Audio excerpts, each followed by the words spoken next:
Are you searching for a deeper understanding of your faith? Inspiring Philosophy is your go-to resource for exploring the rich tapestry of Christian thought. From biblical archaeology to philosophy of mind, we dive into the topics that matter.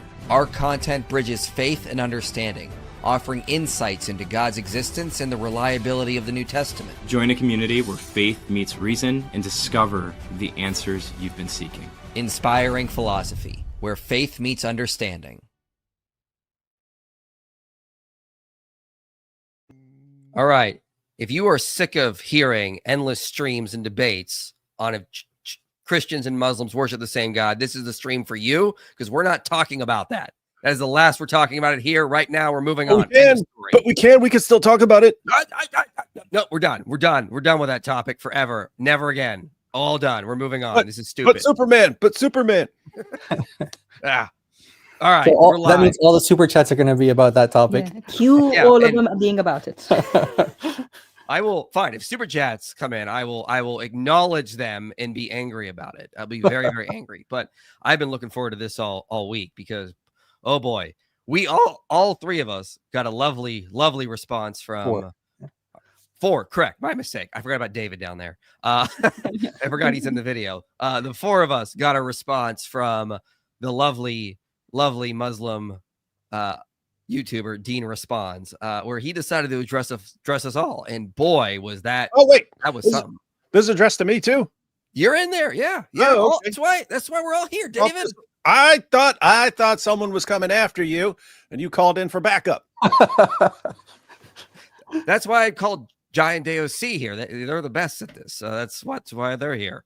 And then you were in there too, so I guess we can invite David too. I guess I don't know, something like that. And yeah. So, one of my favorite things about this response, guys, is Jai, DOC. You guys speak Arabic, right? Yes, we do. And I thought I had heard the limit of dumb until his newest came back. Well, and he actually tried to read the Arabic, embarrassed himself. Well, yeah, Dean who doesn't speak Arabic, is here to correct you guys on Arabic. That's what happens in this video. And I was like, oh, I hope he doesn't take this down before we get a chance to review it. This is going to be amazing. Oh, I can't wait. Well, it's more that I don't know who he's trying to correct or what he's trying to correct, because what he's saying doesn't actually apply to us or to David, because David's the one making the point. It doesn't actually apply to what we're saying or what David is saying, and he doesn't understand what he's reading. I think that's the most problematic part. That's what Dr. Christ was referring to. Yeah. It's like he's trying to give an explanation of Arabic grammar, and he just completely fumbles through it. And we'll try to explain how when we get there. Yeah, we will. So we'll get into that here. Real quick, I'm going to take this super chat that came in early. Is there any historical evidence for the apostles' martyrdom? Yes, there is some. For example, Josephus mentions James the Just being martyred in Jerusalem. We do have some later Christian sources, and like First Clement seems to refer to the martyrdom of Peter and Paul in Rome. People trash Eusebius sometimes. He mentions a lot of the apostles' martyrdom, but I think historians lately are starting to realize he's a lot more reliable than he is. I'm not saying he's perfect, but he's also not like this completely unreliable historian. For one thing, some people thought he concocted the Testimonium in Josephus.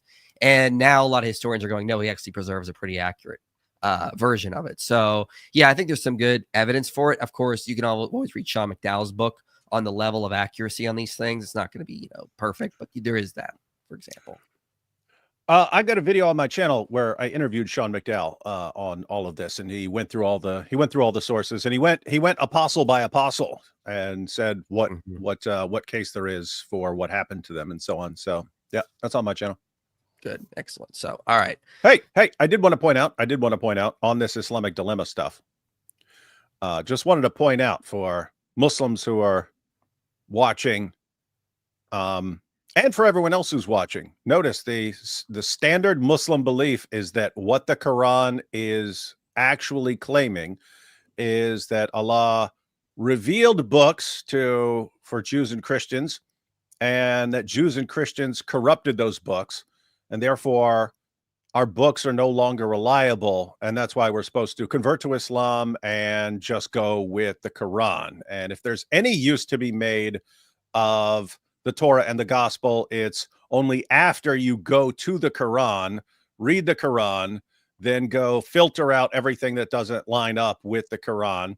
And in addition to that, somehow the Bible contains prophecies about Muhammad. Those are reliable. Other things aren't reliable, but those things are still reliable. And so if Muslims can find anything that they say by a stretch of the imagination is talking about Muhammad, we have to go with that, even though we have to reject other things. And so our book is good enough to defend their religion, but not our own religion, because anything that would defend our own religion would be corrupted. And so that's what they think the Quran is saying.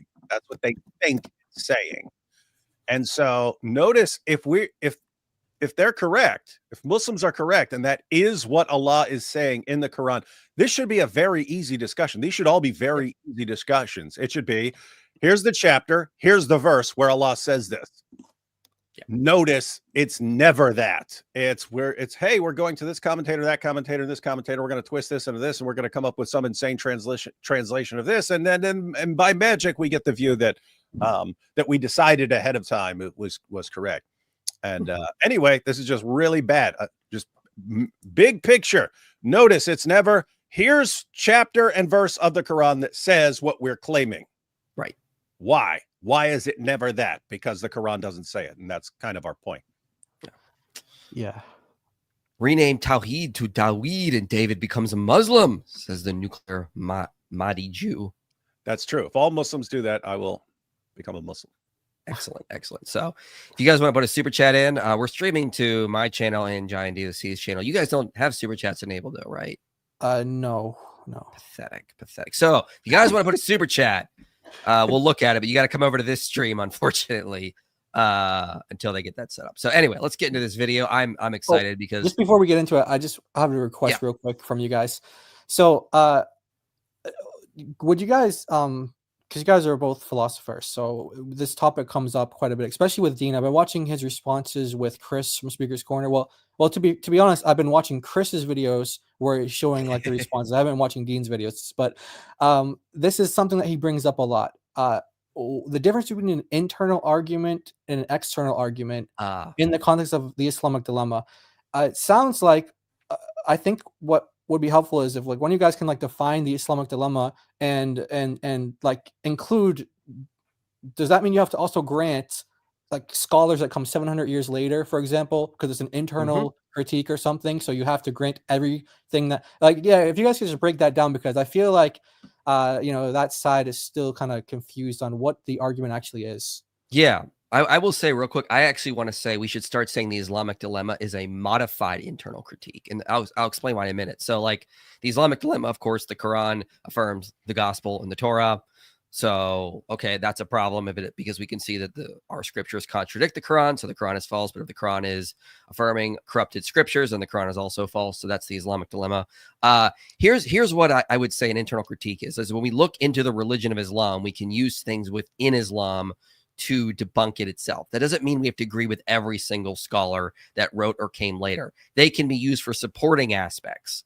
But if they're contradicting what the Quran says, we have every right to reject them, which I've seen a lot of these modern Islamic scholars do.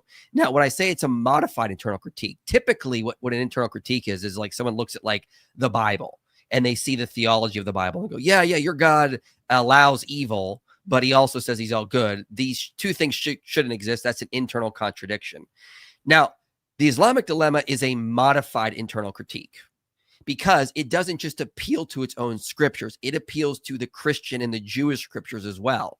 So we have to, by definition, include those scriptures as well in the critique because the Quran invokes them. This is why it's a modified internal critique, because it's invoking those scriptures. So we have to go look at them to see what's in there. So it's an internal critique of Islam, but it's modified in the sense that it's including Jewish and Christian scriptures. So it's an internal critique, but it's not a pure internal critique, because we're not only appealing to Islamic scriptures, we're also looking to Jewish and Christian scriptures. But the Quran assumes those are also technically like divine scriptures and therefore would be Islamic. So this is why it's still an internal critique. Just note it's a modified in that sense. I hope that makes sense, by the way. Yeah, Okay. when you were saying modified internal critique, I was thinking, well, you could think of it as all internal because they also affirm the Torah and the gospel, and so that's part of their. But then you said it anyway, so you could look at it either way. You guys, you could look at it as a modified internal critique that we're criticizing whether the Quran is coherent based on what it says about our scriptures, but we have to go to our scriptures to look, and so that you could consider that part external. Or you could look at it as, well, the Quran is affirming all these scriptures, so these are all supposedly internal to Islam, and that's kind of what we're pointing out, is that they don't fit together. They don't fit together, that Islam is just incoherent. Yeah. Does that answer your question, Giles, or something else? So basically, I get, because what they keep arguing is, and I have my own response to it, but I'm really curious to hear you guys' philosophical answer to it. They keep saying, oh, because you're arguing from our worldview, you can't argue based on like a sola scriptura kind of thing, because we don't just accept the Quran, we also accept scholarship. So you have to grant us our scholarship. Otherwise, it's not a true internal critique. And so, like what you said, if their scholars contradict the Quran, then they're stuck, right? Yeah. So the problem is, of course, is that you have contradictory Islamic scholars. That too. Tons of them. So if they want to do that, I mean, like, they just open the floodgates of just Islam is hopelessly contradictory in so many other ways. So you can make all sorts of different types of dilemmas. They don't realize the problem with it. What they're saying is they want to do an internal critique, but they want to cherry pick the scholars. If they want to do that, I'm going to bring up things like the Sirah, which says the Gospel of John is the Injil, or the Sirah also says on page 653 that Paul was an apostle. Like, this is good. This is just them shooting themselves in the foot. The video I posted last Friday, another Islamic dilemma, you looked at some of those scriptures showing that, using places like Surah 61:14, 355 as a second Islamic dilemma on them. So they can try that, but I would just push back and say, you just open the floodgate to hopelessly contradictory nonsense. How far does it go? Like, what about like modern Islamic scholars? What if I want to use Sean Anthony? Sean Anthony is a modern Islamic scholar. Last time you were on my channel last week, you two, is that we showed he actually thinks the Islamic dilemma is successful when he was replying to Khalil Andani.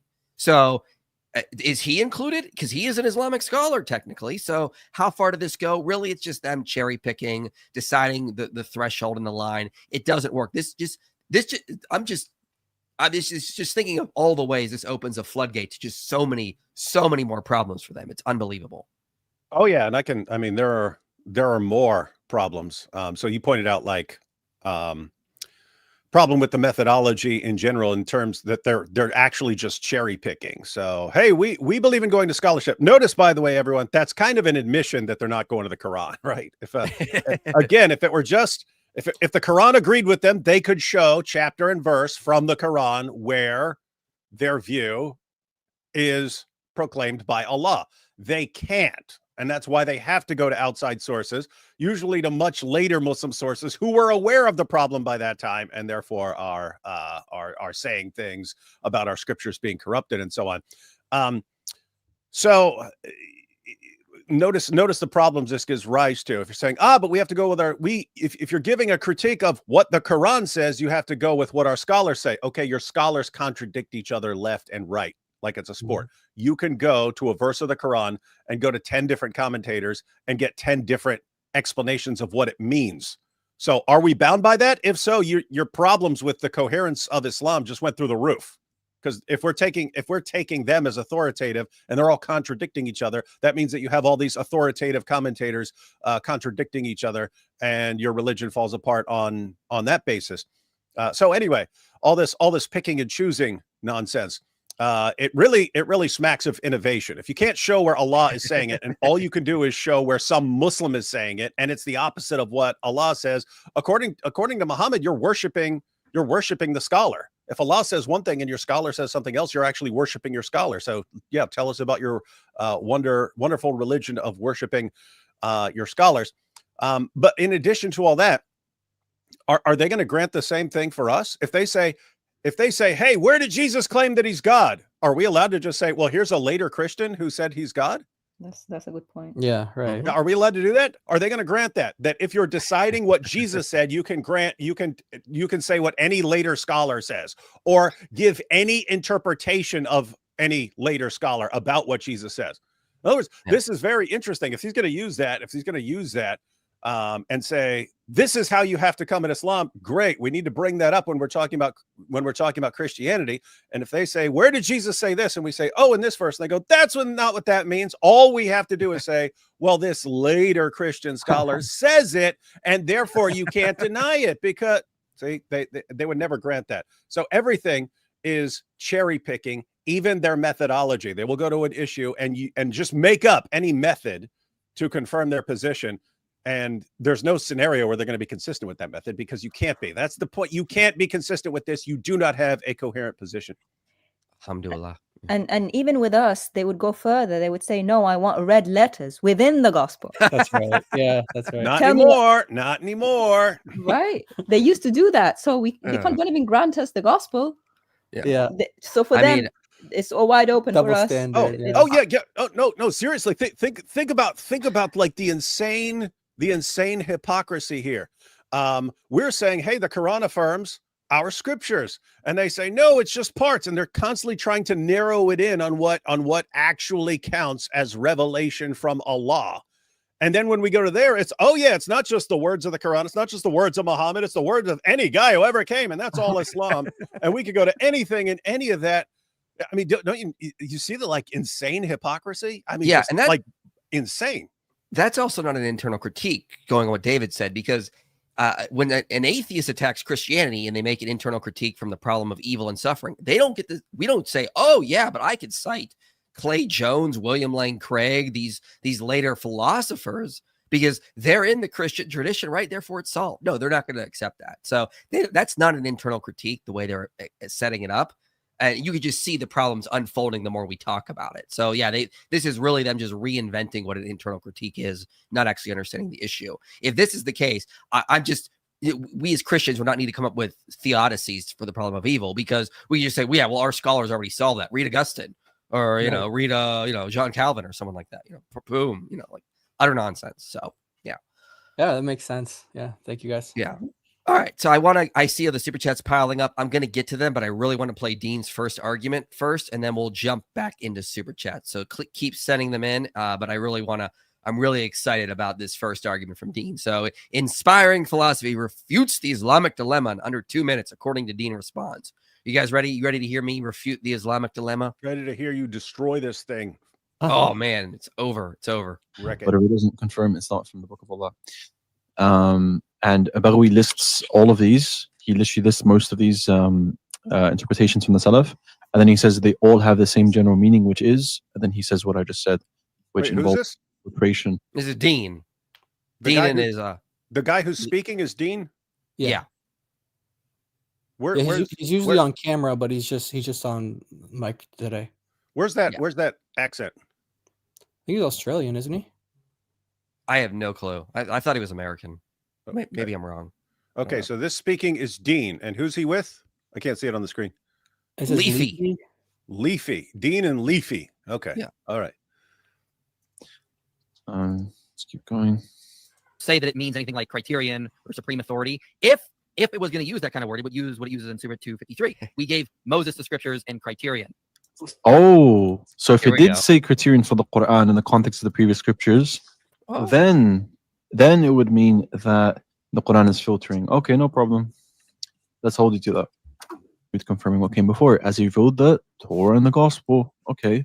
Previously as a guide for the people, and also revealed the decisive authority, the same word, the criterion. Al-Furqan. The same word used, talking about the scripture given to Musa alayhi salam. So keep your word. You said, yeah, it would follow if it does say Furqan. Okay, it says Furqan for the Quran in the context of the previous scriptures. There you go. Like these guys are complete juhal. And something tells me he's not going to keep his promise. So right there, it's Moses who got something that's a criterion, but that's not what's the word that is being used in 548. That's what the word you would want to use if you were saying the Quran is correcting the prior scriptures. Or all right, there you go. Islamic dilemma finished then. Khalas. Wait. Is All right, let's somehow go home, bro. telling you what's true and what is false, and that's not what it says. All right, look, guys. So I'll go live Peace tomorrow out. at the same time. Peace out, guys. It was a Leafy, nice thank you stream. thank you for coming on. Assalamu alaikum. All right, guys. So we're gonna end it here. Bye. He thought he cooked. He thought it was he's like, that's it. It's over. It's over, guys. He thought he cooked. Oh boy. He didn't even boil eggs. No, that was a huge fail. Yeah, why don't you recap your argument one more time, and then we'll show some commentaries to see if they support what he was saying or not. Why are they Yeah. always so fast to run away? Yeah. We're here for 2 hours, 3 hours.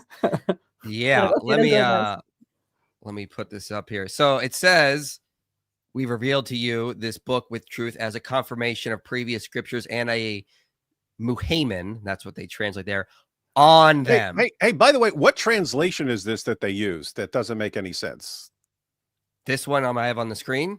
Yeah, do we know what translation is this? Because they just as they pick and choose their commentaries, they pick and choose their translations, and this one just makes no sense in terms of what earlier Muslims said about it. And again, it even leads to shirk, because if you're saying this means supreme authority, then the Muslims who interpreted Muhammad as Muhammad over the Quran would mean that Muhammad is the supreme authority over the Quran, and he gets to decide what is and is not true in the Quran, or what is and what is not correct in the Quran.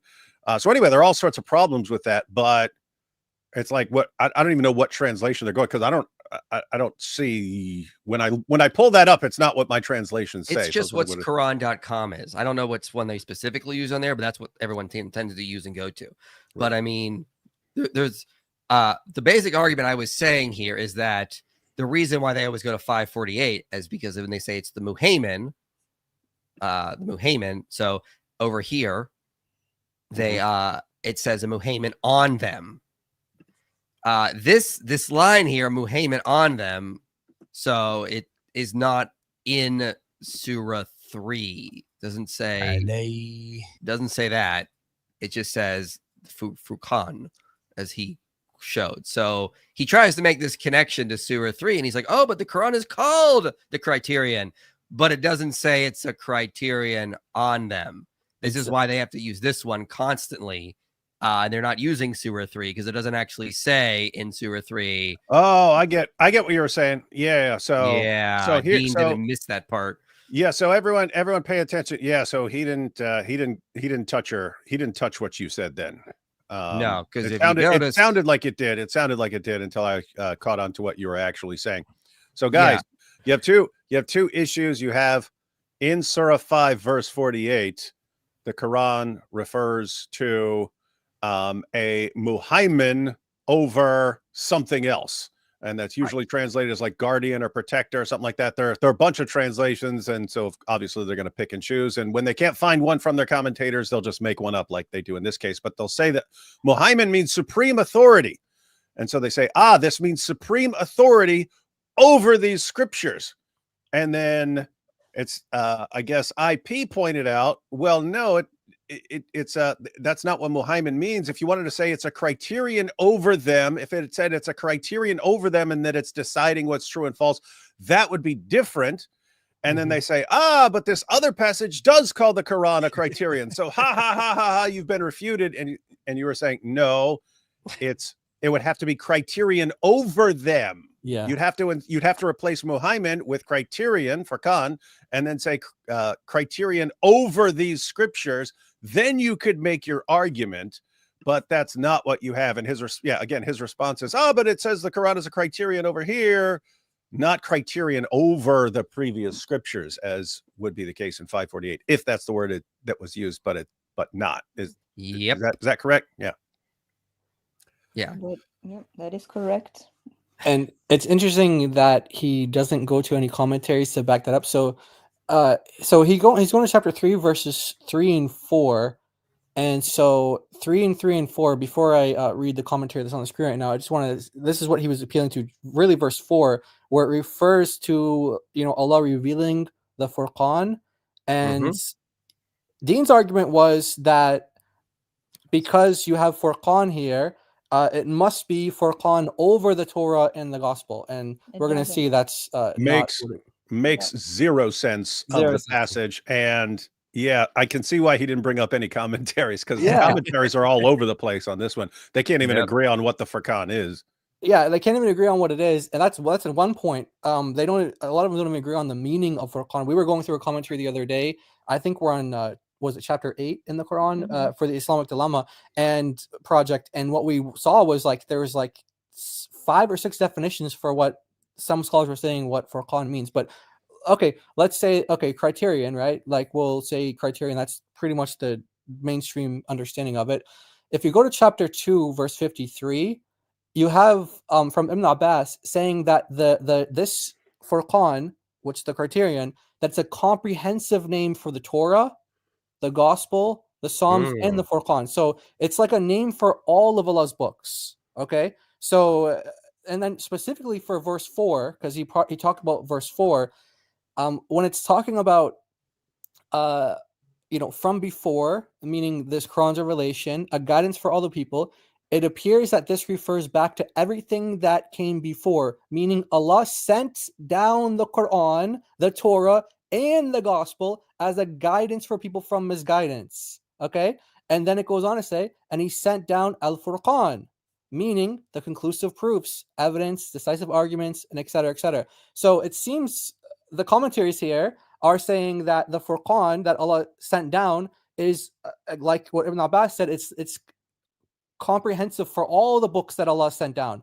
And so you can take, Furqan criterion to mean being able to distinguish truth from falsehood, but it's not using the Quran on the Torah and the Gospel. Right. It's using the books of Allah on anything else. On all the people. All the matters. Like whatever anyone says, like if it goes against what these books say, well, then you choose the books to judge by it. If it's, in line with them, then you say that they're correct. If it's not in line with them, you say that they're not correct. It's basically, for people who want brevity, is this part here, which Ibn Abbas says towards the end. All the books of Allah are the Furqan. They're all a criterion. So how can a criterion be over another criterion? That means that first criterion is wrong. Exactly. Yeah. Makes no sense to call all of them a criterion if all of them are going to decide between right and wrong. Right. Yep. Over each other, I mean. They have to be like a unit together, if that makes sense. Yeah, that makes far more sense than what Dean was trying to say there. I mean, but again, it doesn't even use the right Arabic because it doesn't use the Arabic of 548 to say it's a Furqan over the prior scriptures. I saw that immediately and just started laughing, and that's when I messaged you guys. I'm like, oh, we got to respond to this. This is amazing. Yeah. I got a quick question. If and by the way, IP, if you want to pull up that passage, Which one? 3 through 4. You can see here we go. can see why Muslim commentators are confused. We'll see what this translation says. Okay, so looky here. He has revealed to you, O Prophet, the book in truth, confirming what came before it, as he revealed the Torah and the Gospel previously as a guide for the people, and he also revealed the decisive authority. So decisive authority there, ladies and gentlemen, is Furqan, and they're saying, aha, this calls the Quran the criterion or the Furqan, and then they're saying that is the decisive authority. Interesting translation, but just look at what it's saying. It sounds like it's talking about something that's not simply the Quran. Why? Because it just talked about the Quran, and then it's saying other things that Allah has revealed. So just read it. He has revealed to you, O Prophet. So this is Allah speaking to Muhammad. He has revealed to you, O Prophet, the book. What's the book? What's the book that's revealed to Muhammad? The Quran. So he has revealed to you, Muhammad, the Quran, confirming what came before it, as he revealed the Torah and the Gospel previously as a guide for the people, and also revealed the decisive authority. Doesn't sound like he's given like a list of things.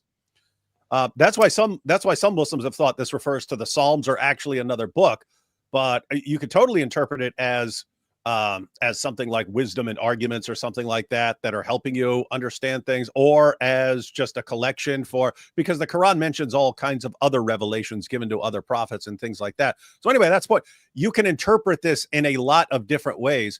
But I have to say, if you're just interpreting Furqan as Quran there, and some translations will just put Quran there, interpreting Furqan to mean Quran. If you're just saying that's the Quran, then what it says, what this verse would be saying is, "O Prophet, Allah revealed to you the Quran, and He revealed the Torah and the Gospel and the Quran."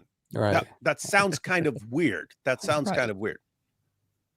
It does. You're absolutely right. The Quran does sound weird. The Quran does sound I weird. know. That's why they accept the weirdness and they just assume Allah repeats it twice. Yeah, like even in 548, we're gonna get into that one a little bit later because it comes up in the video. But it's it is very. It's if you take these, like the words mean different things, even though it's the same word being used, different things, different times. But yeah, like David was saying, that you can see why Muslim scholars would take that in different ways. But what you don't see Muslim scholars doing, which is why you didn't see Dean doing this, is say what he said. None of them say what he just said. Exactly. None of them say that the Quran is the criterion over these previous books. So I want to see that. Yeah, I would have wanted to see that. If he had it, he should have showed it, because from what I remember, he goes to commentaries for everything else he says in the video, but this one thing that he thinks destroys the Islamic dilemma under 2 minutes is not there. It's not there. What we want from you is Furqanan alayhim. Yeah. Furqan over them, meaning the previous books. That doesn't appear in the Quran and doesn't appear in the commentary. From our knowledge, yeah. Oh, one more thing. If think about again the insane level of hypocrisy. Suppose we grant that Furqan there is the Quran, and that it's saying the Quran is the decisive authority. Okay, and he wants us to apply that to the Torah and the Gospel, and make the Quran the decisive authority over the Torah and the Gospel.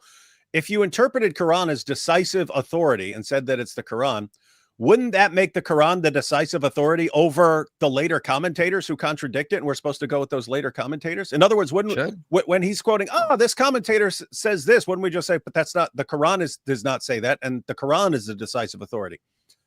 So one, if you're saying the Quran is the decisive authority over these other scriptures, which it doesn't say, obviously it would be the decisive authority over human beings who are just saying stuff and making stuff up later. I mean, obviously.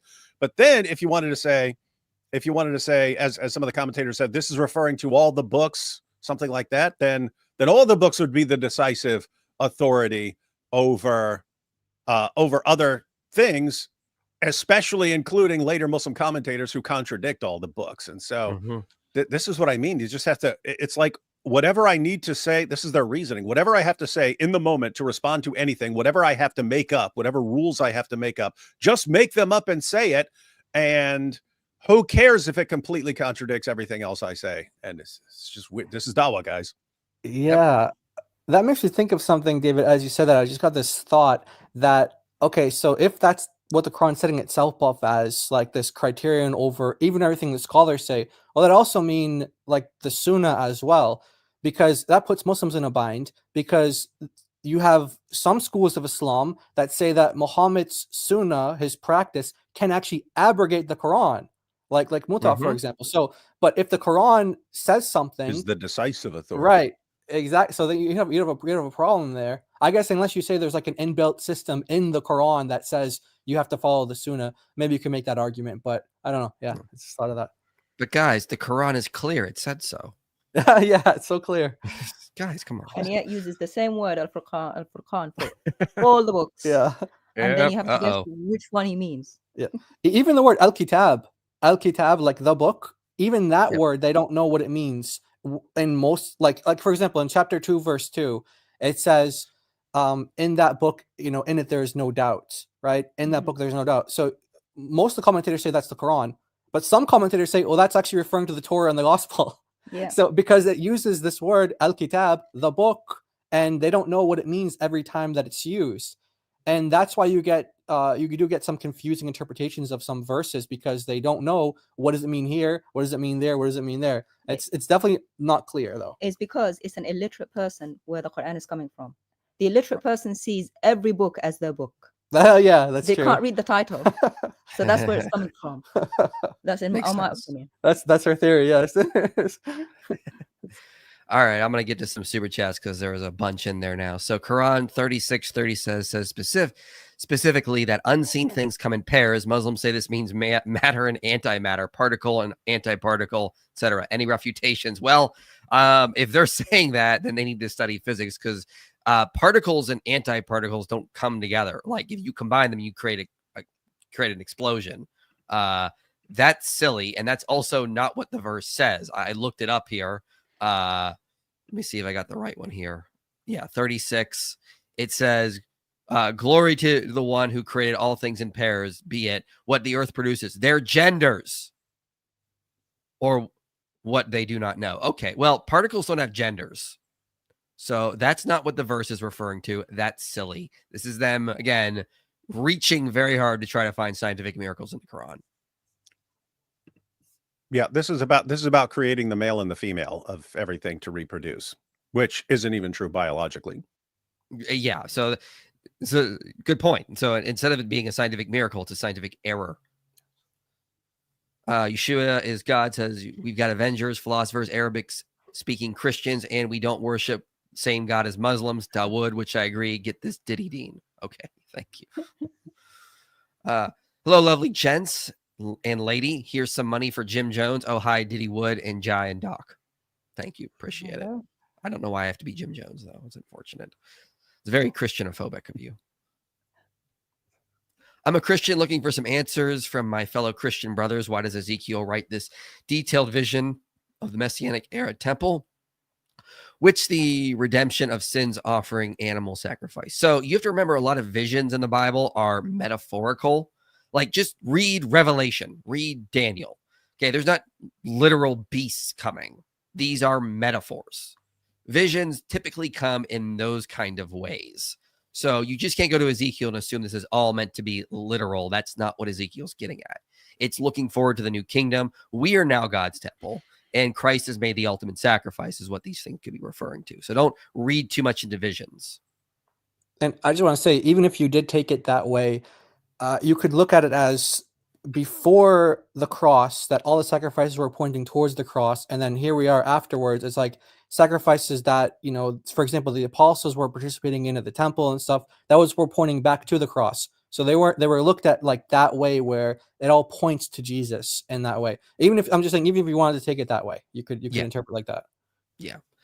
If Islam is so easy to bunk, why do you think Muslims still refute arguments Christians make about Islam, scientific miracles being wrong, etc.? Well, they don't. They just listen. They're pathological liars. They'll just lie about a lot of this stuff. Pretend like we just saw what Dean did. He claimed to have refuted me, and what did he did? He just didn't actually show that it was a furqan over it in the verse. He ignored that very crucial part of Surah 548. So they claim to refute a lot of things, and like a lot of it's just really, really bad.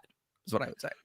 It is indeed terrible. But no, what you actually have in the Muslim community is you are told all your life something like, and you gave the example of scientific miracles. You hear from your family, from your imam, from the videos you watch and that you're sending each other. You're hearing all your life that the Quran is filled with scientific miracles. You've never read it. You don't know what's in there. You've just heard all your life the Quran is filled with all these countless scientific miracles, and they're just being confirmed today by NASA and everything else, right? You're told this all your life. You don't know. You've never examined it. You just don't know. Then a Christian comes along and says, there are no scientific miracles. This is all nonsense. You haven't read the passages. So who are you going to believe? You don't know what anyone's talking about. Right. You just side with the people who are confirming what you've heard all your life. And the Christian you're going to regard as the liar. Why? I've heard one consistent story my entire life. And the Christian's coming along and saying, nope, you've been fed a bunch of complete nonsense. It's the same thing with what we're talking about now. They've been told all their lives, here's what the Quran says. Then we come along and say, that's not what the Quran says. They haven't read the Quran. They don't know what's in there. They don't know what it says. They only know, here's what all of my religious authorities have told me all my life. And here's a Christian saying otherwise. So yeah, it takes a while. That's why this is kind of a back and forth thing. And it's going to go on for a long time because it's seriously difficult to show someone that everything they've heard for their entire life on some issue is just complete nonsense. Yeah, and I have a theory about this. Actually, Daughter of Christ and I were just talking about this today. We were thinking about this, that maybe some years ago, every discussion you have with a Muslim, you'd hear, "Where did Jesus say, 'I am God, worship me'?" In those words, you'd hear that every conversation you have with a Muslim. We don't hear it much anymore. And we don't hear that much anymore. And so my thought is that as like the spread of the internet and the spread of more Dawa guys, they're getting more voices, to where before it was like Zakir Naik, Ahmed Didat, like they were like the ones all the Muslims knew about, and they would all listen to their audios and their videos and all that stuff. Now you have so many different Muslim speakers, they don't have a unified script anymore. So that's why, especially with the Islamic Dilemma, you have Muslims literally fighting each other with how to like answer Christians with this. There's not like an authority in the Dawa world where they can like, oh, everyone go listen to this guy, he's going to give you guys the response. You don't have like a Zakir Naik type anymore where everyone just repeats what he says now on like a mass scale. You have a bunch of fractioned groups that say a bunch of different things, and there's not like every Muslim saying the same thing, at least on that level anymore. I think it's died down a lot. Although I'm not saying that there's not like a universal Dawa script out there still, but I see it's dying down a lot because of the internet. Yeah, for sure. When will Muslims get a decent argument to this? Oh man, well they first got to get on the same page, as Jai was just saying. They all disagree. I mean, like Dean's been getting in trouble because his solution to the Islamic dilemma is to say it's like the words of Jesus in the Gospels. And I mean, I love that solution. Go with it, because Jesus says he's God in places like Luke 6:46 and Matthew 7:21-22, where he says, Lord, Lord, as I pointed out before with the work of Jason Staples and Michael Patrick Barber on that. And more scholars are even picking that up now, I've noticed, that Jesus does directly claim to be Yahweh in those verses. So, I mean, like, who knows what they're going to try? It's kind of silly to watch them, though. I mean, they're scrambling over the Islamic dilemma, and everyone has got a different solution, and none of them can agree. And none of them line up with anything Allah ever says.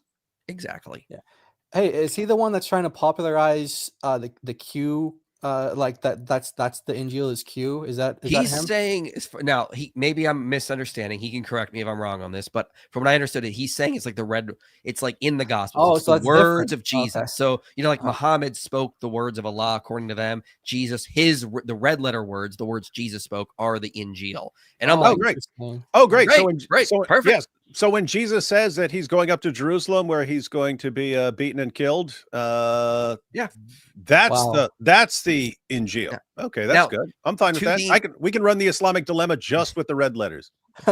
To Dean's credit, he did acknowledge some parts of that do contradict the Quran. He says it's minimal though, which no, I don't think so. I would love to have that kind of to go through that kind of stuff and see what it says. But yeah, it'd have to be maybe if he's counting verses or something like this, and just because lots of times Jesus isn't speaking about something that would be contradicting Islam. But if you're looking at like the big picture of what he's claiming to be the divine Son of God who's about to die on the cross and rise from the dead, and so the clear core message would be contradicting Islam. But just notice, I mean, once again, it's hey, you Christians, if you're going to show what Jesus said or what the gospel is, you have to just narrow it down, and here's the only place you can go to.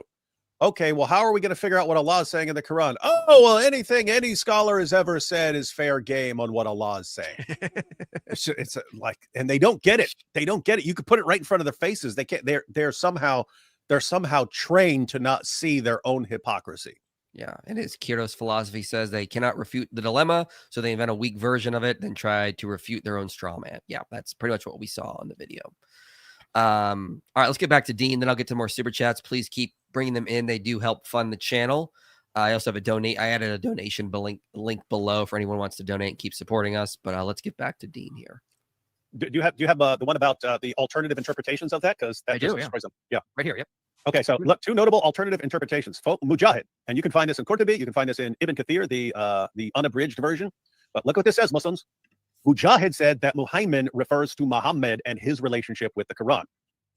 No, not the Quran's relationship to the Bible. Mm-hmm. Think about what Dean responds. You don't understand like how much, if Islam is true, Dean responds is in more trouble than we are, guys. Dean responds is in more trouble than we are. So think about this. Think about the shirk right here. So guys, the claim is that the Quran is the Muhammad over the previous scriptures, right? That's the claim. And that is, I think that's what Surah 5 verse 48 is actually saying. Someone like Dean Responds says the word Muhammad there, even though it means guardian, maintainer, protector, those kinds of things, which are all affirming the scriptures, it actually means the thing that goes and corrects all the errors in it. That's what being a guardian means. A guardian means that you correct all the mistakes and errors, and you're the supreme authority. So you've seen the translation supreme authority, right? Not one of the traditional interpretations. Yeah. It means that Muhammad means supreme authority that corrects all the errors in whatever it's guarding. Okay. The first point being that it referring to the Prophet ﷺ, okay, let's say we granted it. Let's say it wasn't grammatically incorrect, because it's actually grammatically incorrect to hold to this view that Mujahid narrated.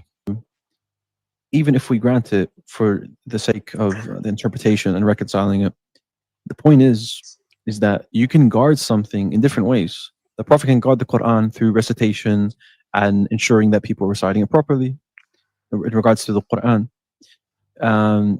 And then, there's going to be another interpretation. Whoa, hang on. No. You can't. Did you hear what he just did? Yeah, he just went with guardian. Yeah. Right. Oh, but you could be a guardian. You could be a guard. We're not arguing about guardian. We're talking about decisive authority. If you want to go with the meaning of Muhammad as decisive authority who decides what's true and what's false and whatever he's the decisive authority over, and you have people like Mujahid who say this is actually about Muhammad and the Quran, then that would mean that Muhammad is the decisive authority and the decider of what's true and false in the Quran, which would make Muhammad a higher authority than the speech of Allah. So guess what, guys? That you would be living in Shirk Central if you're going with that. That's the point. You're committing shirk if you go with that translation. And then when I point that out, he says, oh, but you could believe that Muhammad is someone could be a Muhammad, someone could be a guardian in various ways. We're not talking about guardian, right? It's talking about decisive authority. It's to point out the absurdity of your translation that you guys are making up. Exactly.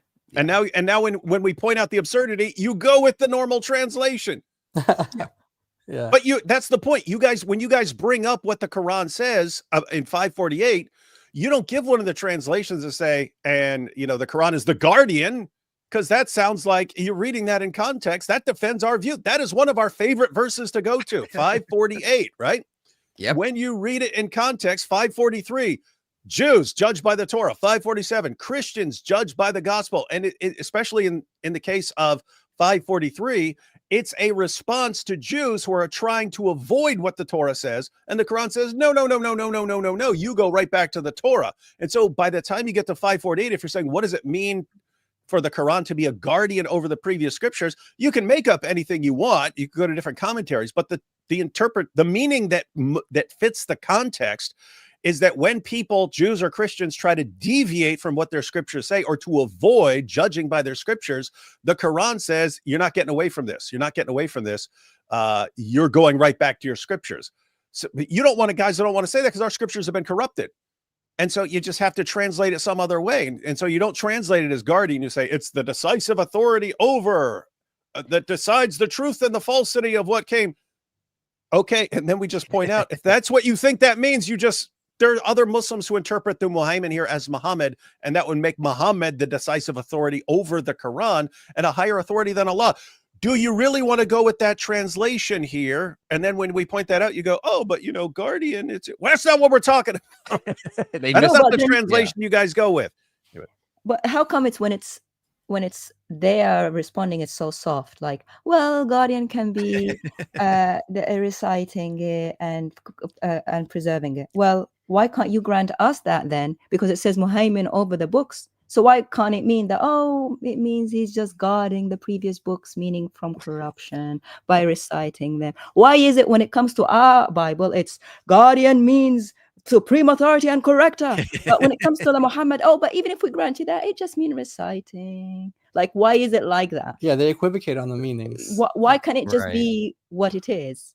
Like, our point isn't even that Mujahid is correct about Muhammad being, the verse is saying that Muhammad is the Muhammad over the Quran, the guardian of the Quran. I don't care who's doing the guarding. My point is the scholars' views were about guarding, not about who's supreme authority, because The scholars didn't call each other kafir over it by saying, well, if you call him supreme authority, Muhammad, meaning Muhammad, then you're a kafir. No, they were just disagreeing on who's guarding. Yeah. So which means the meaning is to guard, not to be supreme authority. That's the point. Yeah. Hey, what? Yeah, everyone, you need to understand what. Make sure you get what DOC just pointed out, because that's something we need to point out. When we're talking about Muhammad and so on, and bringing up Mujahid and like Muslim commentators who thought this is about Muhammad, we're not saying that is the correct interpretation or anything else. We're saying that however you want to interpret the meaning of the word Muhammad, it has to fit with the understanding of earlier Muslims, in terms of, if you're interpreting it in a way that would have made all these guys worshiping Muhammad and as a higher authority than Allah, you've got a problem with your translation. And so what we're saying is, if these are what Muslim people who are much closer to the events and much more knowledgeable and much better in Arabic than the Dawa guys, if they're interpreting this in various ways, you need to make sure that your interpretation is lining up with that you aren't going wildly away from their interpretation, right? In other words, these guys were in a much better position to know what the word Muhammad meant than some 21st century Dawa guy who's just making things up left and right, right? They have a better idea of what it meant. And so if they believed that Muhammad, whatever it means, can mean that Muhammad is a Muhammad over the Quran, then you can't possibly say that it means the decisive authority who decides what's true and false. You can't give it that meaning. You can't say the word means that. And therefore, don't tell us that's what the word means. And so, yeah, all of this is just to show we're ruling out their modern definition by going to earlier guys and saying, if you guys are correct, they were all swimming in shirk. They didn't believe they're swimming in shirk. They're not executing each other and stuff. Oh, you said that Muhammad is Muhammad. How dare you? That would make him the decisive authority over the Quran. Will kill you, you kafir.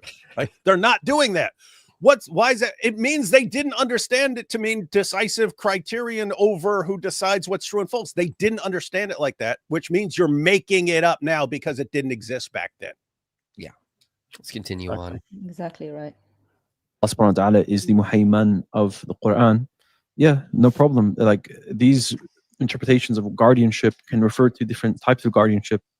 The type of guardianship relationship that the Quran has with the Bible is a type that ensures that the true parts are clear and then the untrue parts are thrown away. Okay, this is from Baghawi's tafsīr that I highlighted before that they ignored. Okay. Oh yeah.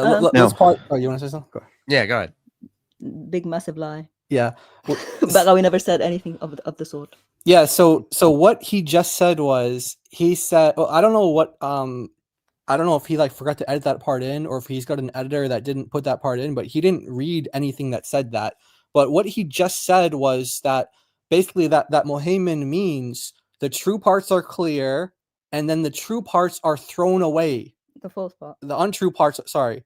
He said the true parts are clear, and then the untrue parts are thrown away. That's what he just said. Ouch! If that's Muhammad in the Quran. Not what Baghawi said. Yeah, but that's not what he said, and he also didn't show that on the screen. He said like, I showed that on the screen. We like conveniently ignored it or something. So show it on the screen.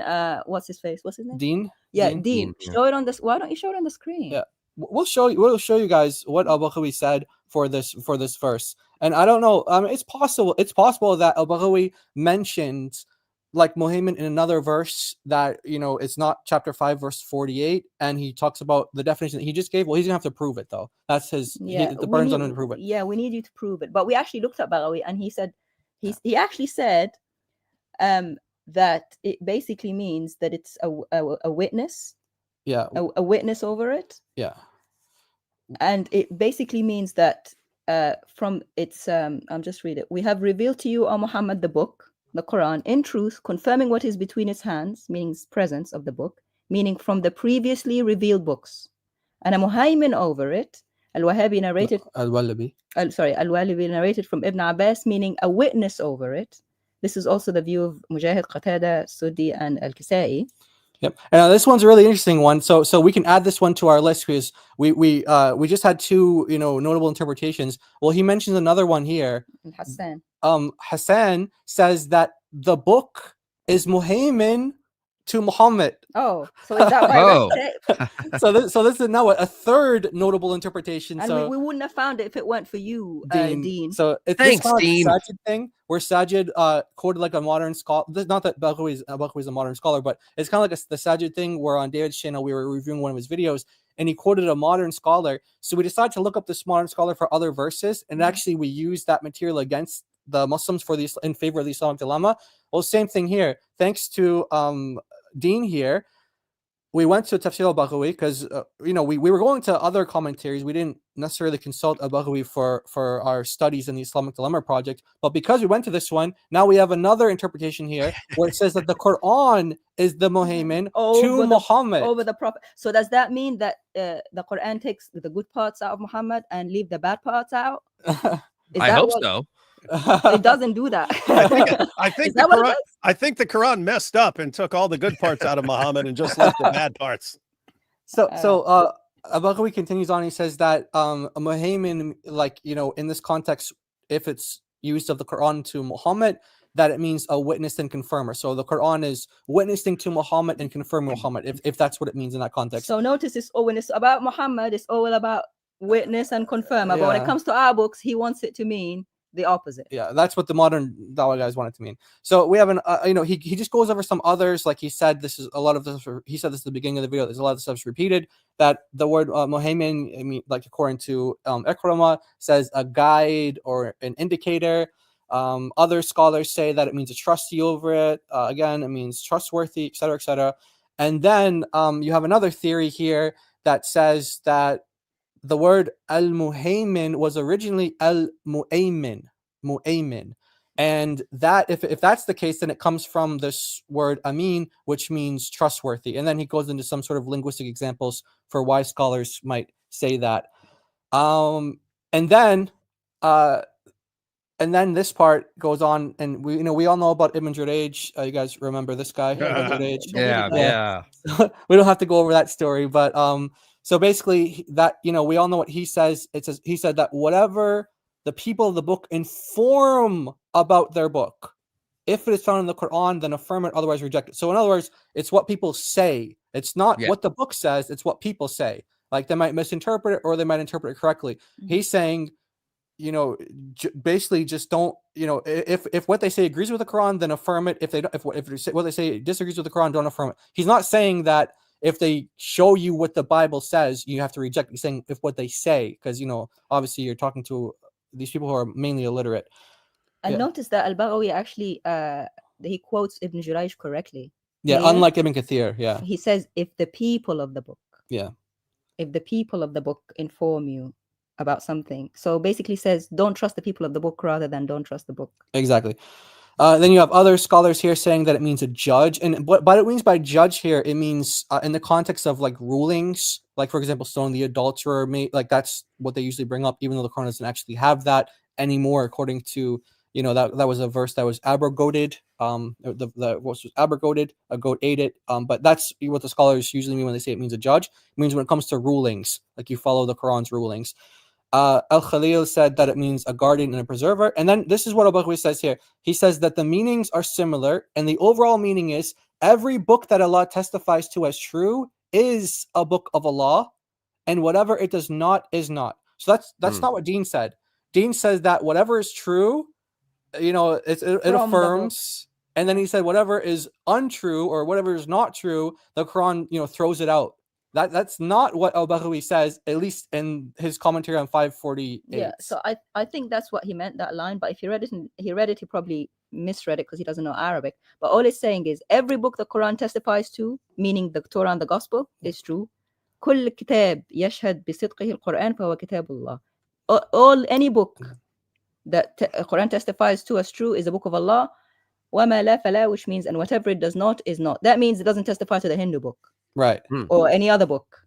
It testifies to the books that it mentions. That's not what he said. That's not what he said. He's either ignorant or deceptive. Yeah, and I'm thinking because he obviously can't read the Arabic, that someone is feeding this information to him and he's just kind of repeating it, because obviously he's not going to these sources himself. These are not, as far as I know, these aren't translated. Yeah. But whoever's telling him this they're giving him bad information. So this stream Real quick, this stream just got a little more Islamophobic because now AP is here. And racist Oh. too. Oh, Turks hello, are AP. racist. Hey, what's up, AP? Oh, hey, what's up? What's up? What's up? What's Hey, up? what's going up? on? Good to see you. Good to see you. Thank you. Well, Thank just got this recap here for AP. AP, We're- the most humble. the most humble, yeah. We got this recap here. So basically, Muhaymin in chapter 5, verse 48, the mainstream interpretation is that the Quran is Muhaymin over the previous books. And then you have another view that says that the Quran is Muhaymin over Muhammad. And then you have another view that says Allah is Muhaymin, a little bit of a variant there, an A instead of an I, over the Quran. And then Muhammad is Muhaymin over the Quran. So you have so far we have 4 different views of And this. it's all Allah in the Quran. Yeah. I thought I don't get it. I don't get why these guys don't agree. The Quran said it's very clear. This is very Islamophobic of these scholars to keep disagreeing and getting these things wrong. Yeah. So just notice, guys, everyone notice the big picture. You go with you look at the commentaries and what Muhammad is, it's something good. It's always something good. And then you have all these different interpretations over the centuries of what is the Muhammad in there. Cause it's just apparently Muslims over the centuries. No, well, it says Muhammad, but it's after Allah mentions Muhammad and the Quran and the previous scriptures, and therefore, what is this saying is the Muhammad here, and what is the Muhammad over? And they come up with all these different interpretations. So, but look at what the Muslims do. They go with one of those and say, "Oh, this is referring to the Quran being the Muhammad over the previous scriptures," and then we say, "Okay, well, good," because you look at the translations, protector, confirm, whatever. Just pick a meaning. They're all saying something good about the previous scriptures. No, we're going to say it means decisive authority over which decides what's true and false and gets rid of the false. And we point out, well, that can't possibly be what it means, because look at how these earlier guys used it and even thought that it refers to Muhammad. There's no way out of this, guys. And so what do? They pick the meaning that they want. They pick the commentary that they want, and then they distort even that. This is, my goodness, what a disaster. It's crazy, man. Hey, man, stay away from Muhammad. Sounds like something you would get if you're choking. Quick, give him the Muhammad maneuver. Steelman of the best answer to the Islamic dilemma you've heard. I actually think I have heard an okay one, but it came from a guy that AP and David Wood don't like, Javed Hashmi. He just said, no, Islam is meant to be an inclusive religion. It's meant to say that Christians and Jews are saved. And he was on my channel like a year ago, and he was sort of talking about this stuff. And that's what I think is the best answer. They just sort of bite the bullet and go, okay, yeah, Christians are saved according to Islam. But no, IP, that is what I would regard. Matter of fact, I would regard the strongest response to the Islamic dilemma as exactly what 548 says, right? And if you go to the script, the verses that came right before it, it's Allah sends the Torah and Jews have to judge by the Torah. Then it's Allah sends the Injil and Christians have to judge by the Injil, but the Injil also confirms the Torah. And then the Quran comes and Muslims are supposed to judge by the Quran, but the Quran confirms the Torah and the gospel. They're all confirming each other, but Allah made them different with different claims and different rulings and so on, so that different communities would have different beliefs and they would be separate communities and they would all compete with each other to see who's going to do the best works. And so Allah knows there's the differences. He knows that what the gospel says is different from what the Quran says. He's inclusive and he's okay with having all these differences. He's okay with having all these different teachings, because it's going to keep us different communities. And the Quran, what the Quran is saying at the end of the day is, yes, Jews judge by your scriptures, Christians judge by your scriptures, we Muslims have our scriptures. Then Allah loves us to have these differences in our beliefs and so on, because it keeps us different communities. I think that is an interpretation that's the closest you can come to something that actually fits what the Quran says. I don't think it's right, but I don't think it solves the Islamic dilemma for a different reason, but I'll get to that later at some point. Controversial, but have you ever wondered if Christians and Hindus worship the same God? I know AP wasn't wondering that until last night. And then I was like, what? Okay. I've never wondered that. I've never either. Nope. Did you see the debate, IP? I watched a good I watched for 2 hours and 20 minutes, and then I was like, I'm done. I can't do this anymore. When he said that Islam is not some sort of like satanic deception, I was like, yeah, I'm gonna disagree with you there. Nope, that's the deal breaker. And then he also said Marduk could be, if everyone's worshiping Marduk early on, he said like they could be worshiping the same God. I'm like, Marduk was a created being. He was the son of Enlil in Babylonian myth. So he's the son of Enlil, who's the son of An, the sky god. I mean, like, you cannot say Marduk is the same god. And then I also brought an example. I said, let's say there is a new god that comes into that kind of starts being worshipped today somewhere in the Mediterranean, and his name is Mamumu, and this god demands that all people gather all kinds of women and sacrifice the women to him. Would you still say, but they also say that he is the one creator and sustainer of the universe? Would you say that they worship the same God as we do? He said, well, probably. Yeah, I know. I was. Yeah, guys.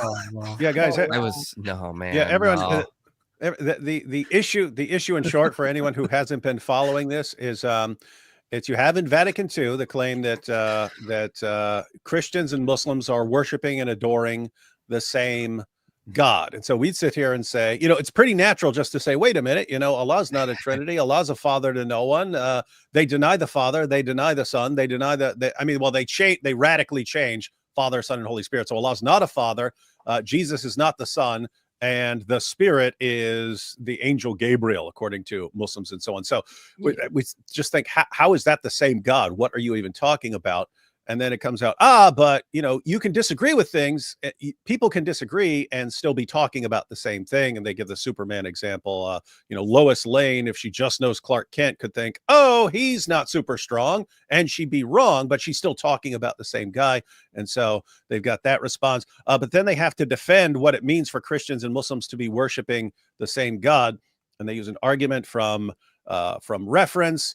That the Quran is using this term in a discussion with Christians and with Jews and Christians, and therefore we're clearly talking about the same thing. Otherwise, how are we even like communicating and using this language and so on? And so Trent claimed in his debate that they got the meaning. Muslims got the meaning of their term like God from Jews and Christians. And so people would point out in response, wait a minute, Allah was part of a pagan pantheon. And so if they just come up and say, hey, this God from our pagan pantheon is the God of the Bible, you wait a minute, you got a problem, because there's a pagan God that you're now just saying is the God of the Bible. And you read about Allah, he sounds like a pagan God very, very frequently. And so they kind of, yes, it's still, if you're saying that's the God of the Bible, then you're clearly talking about the same God and so on. But notice the implication. You could do what AP just pointed out and say, hey, what if there's some other God, Mamumu or something like that? And you say, hey, we're worshiping him as the one God. Would you be talking about the same God? But think like this little goat. Imagine someone worships this little goat and then comes along and says, hey, this is the God of the Bible. Following Trent's reasoning, you'd have to say, yes, if I am bowing down to this little goat here, and I say that this is the God of the Bible, and I'm worshiping this, then you are worshiping Christians, and the person who is worshiping this goat are worshiping the exact same God, and that is just disturbing stuff. I need a goat statue.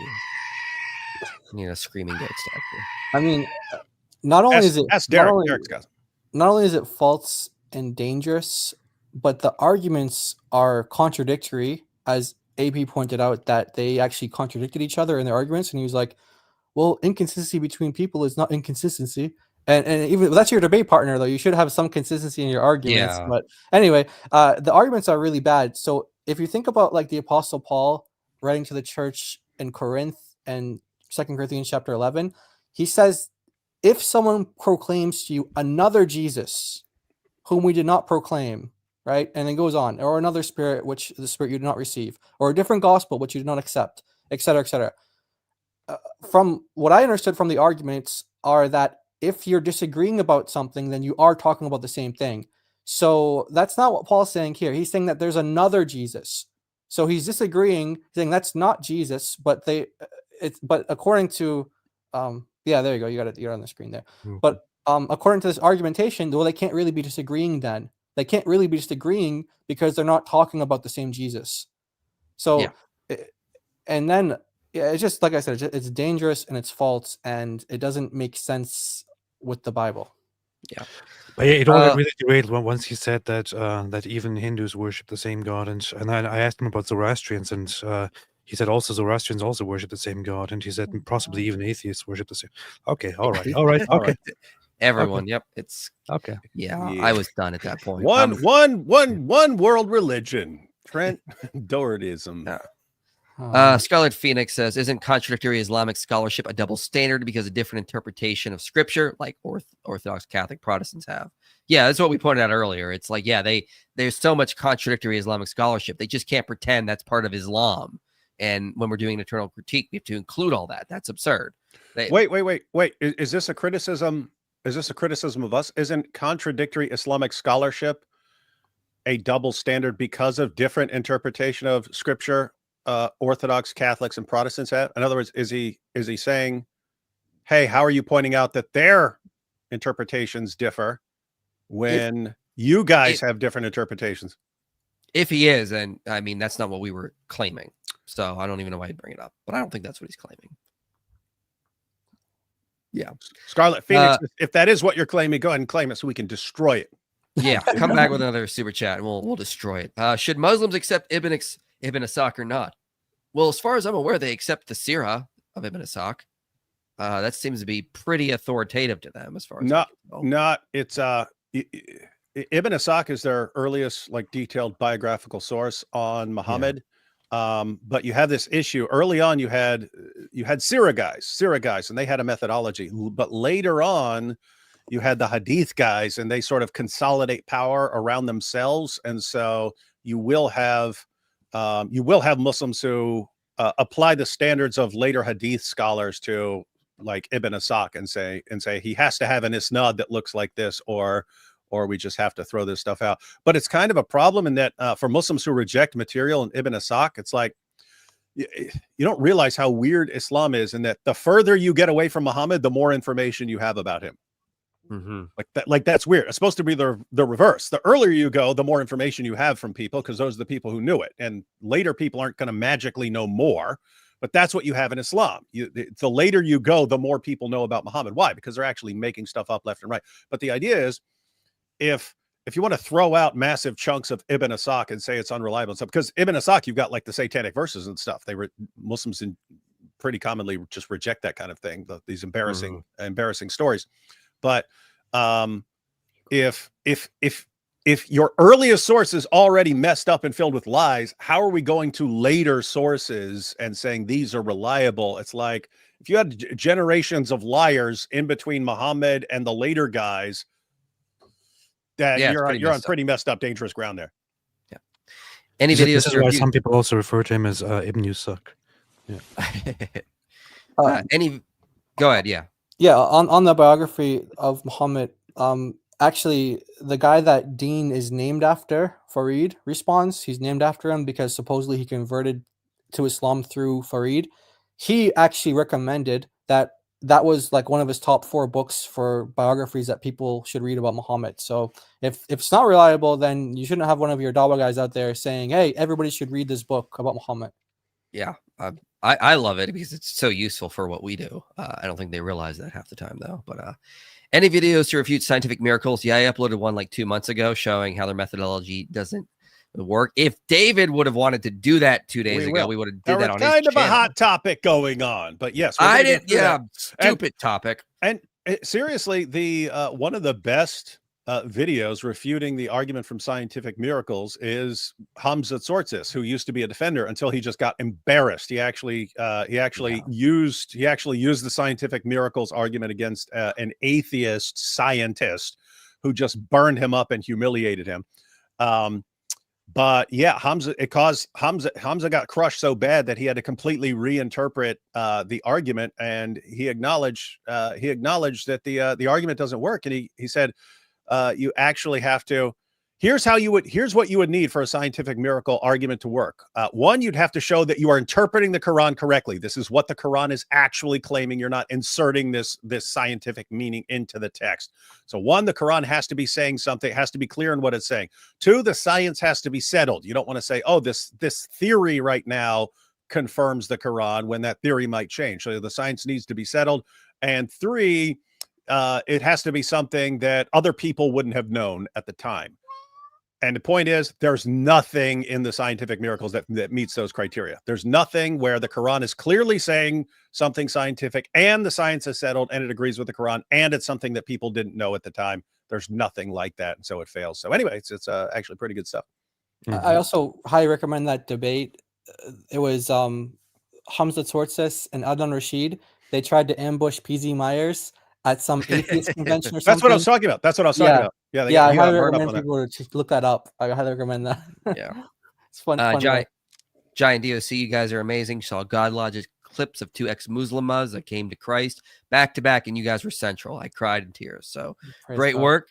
And that's why we're promoting their stuff. They put out a lot of really, really good stuff that we need to keep promoting. So absolutely wonderful. Thank you, Richard, for the super chat. Really important question, guys. When will Ezra return? This is a question I've been wondering for a while. If we look at the timetables in the Torah, not the Torah we have, the Torah Moses had that the Quran talks about, there is an interesting timetable. When do you guys think Ezra is going to return for the Jews? You know, the son of Allah. You'll have to ask the Jews. They're the ones who worship him as the son of Allah. Good point. Yeah. That's a good point, yes. No, you wrong. How dare you disrespect the Quran? The men of Al-Zut shall write you. See what happens when AP shows up? As soon as AP shows up, all the weirdos come out. Yeah. Terrible. D-Wood read this in Ali Dawa's voice. The scientific miracle argument is debunked. Telling me to read that. With scientific blunder argument, That's pretty decent, IP. But we're working on it. The scientific miracle argument is debunked. We got to go now with the scientific blunder argument. Well, you switched to the intolerance argument after that. Oh yeah, Islam is so intolerant, therefore it's true. Oh yeah, I forgot to use that. He said that's going to be the new argument, that people are going to come to Islam because they're so intolerant. Yeah, but then people should be Nazis if they're going to be that intolerant. Exactly. That's a standard.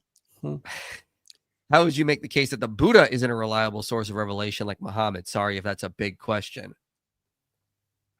How would you make the case that Buddha isn't a reliable source of revelation like Muhammad? Well, then neither of them are. I don't know what you're getting at here. I'm not sure. It's a very simple question. They're not. And a lot of the information we have about the Buddha comes from sources that actually post-date Christ. Like the biography of Buddha is like 2nd century AD. So a lot of the sources are late. They can be kind of contradictory. Like there's even a really later source that talks about him like coming back up and speaking words after he died and then dying, going back and dying again. And, you know, Jesus mythicists use that to say he resurrected. Check out a video I did called Jesus versus Buddha for some information on that. But I would say there's no revelations there.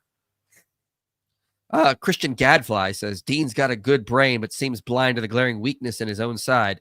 Too lost in ego, too. Truth needs humility to be found. Well said. All right, let's get back into... I disagree with the good brain part, but the rest is okay. DOC is calling Dean out here. So let's get back to Dean on that note here. Hasana's view, like we showed as well, according to the same person that they're appealing to. Because look who he says has this view, or who documents this view from Mujahid. It's from At-Tabari, right? So the first one is from At-Tabari. No. Mujahid said that Muhammad refers to Muhammad ﷺ and his relationship with the Qur'an, not the relationship of the Quran with the Bible. Okay.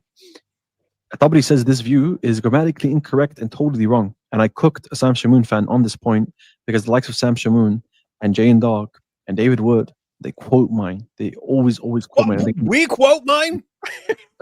Oh, but by the way, I don't know where he's going with this, but note he has completely missed the point, right? Yeah. You can say it's wrong. You can say the view is completely incorrect. That is not the point. The point is that Muslim commentators are obviously not interpreting Muhammad the way you guys are interpreting it. Otherwise, Tabari just would have said, Mujahid's a mushrik. You don't believe him. Exactly. Don't believe him anymore.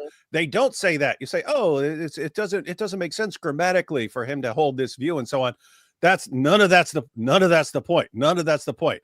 It's that none of these guys are saying, hey, Muhammad means decisive authority. And so if you say this is Muhammad, oh my goodness, now you're worshiping Muhammad and he's a higher authority than Allah.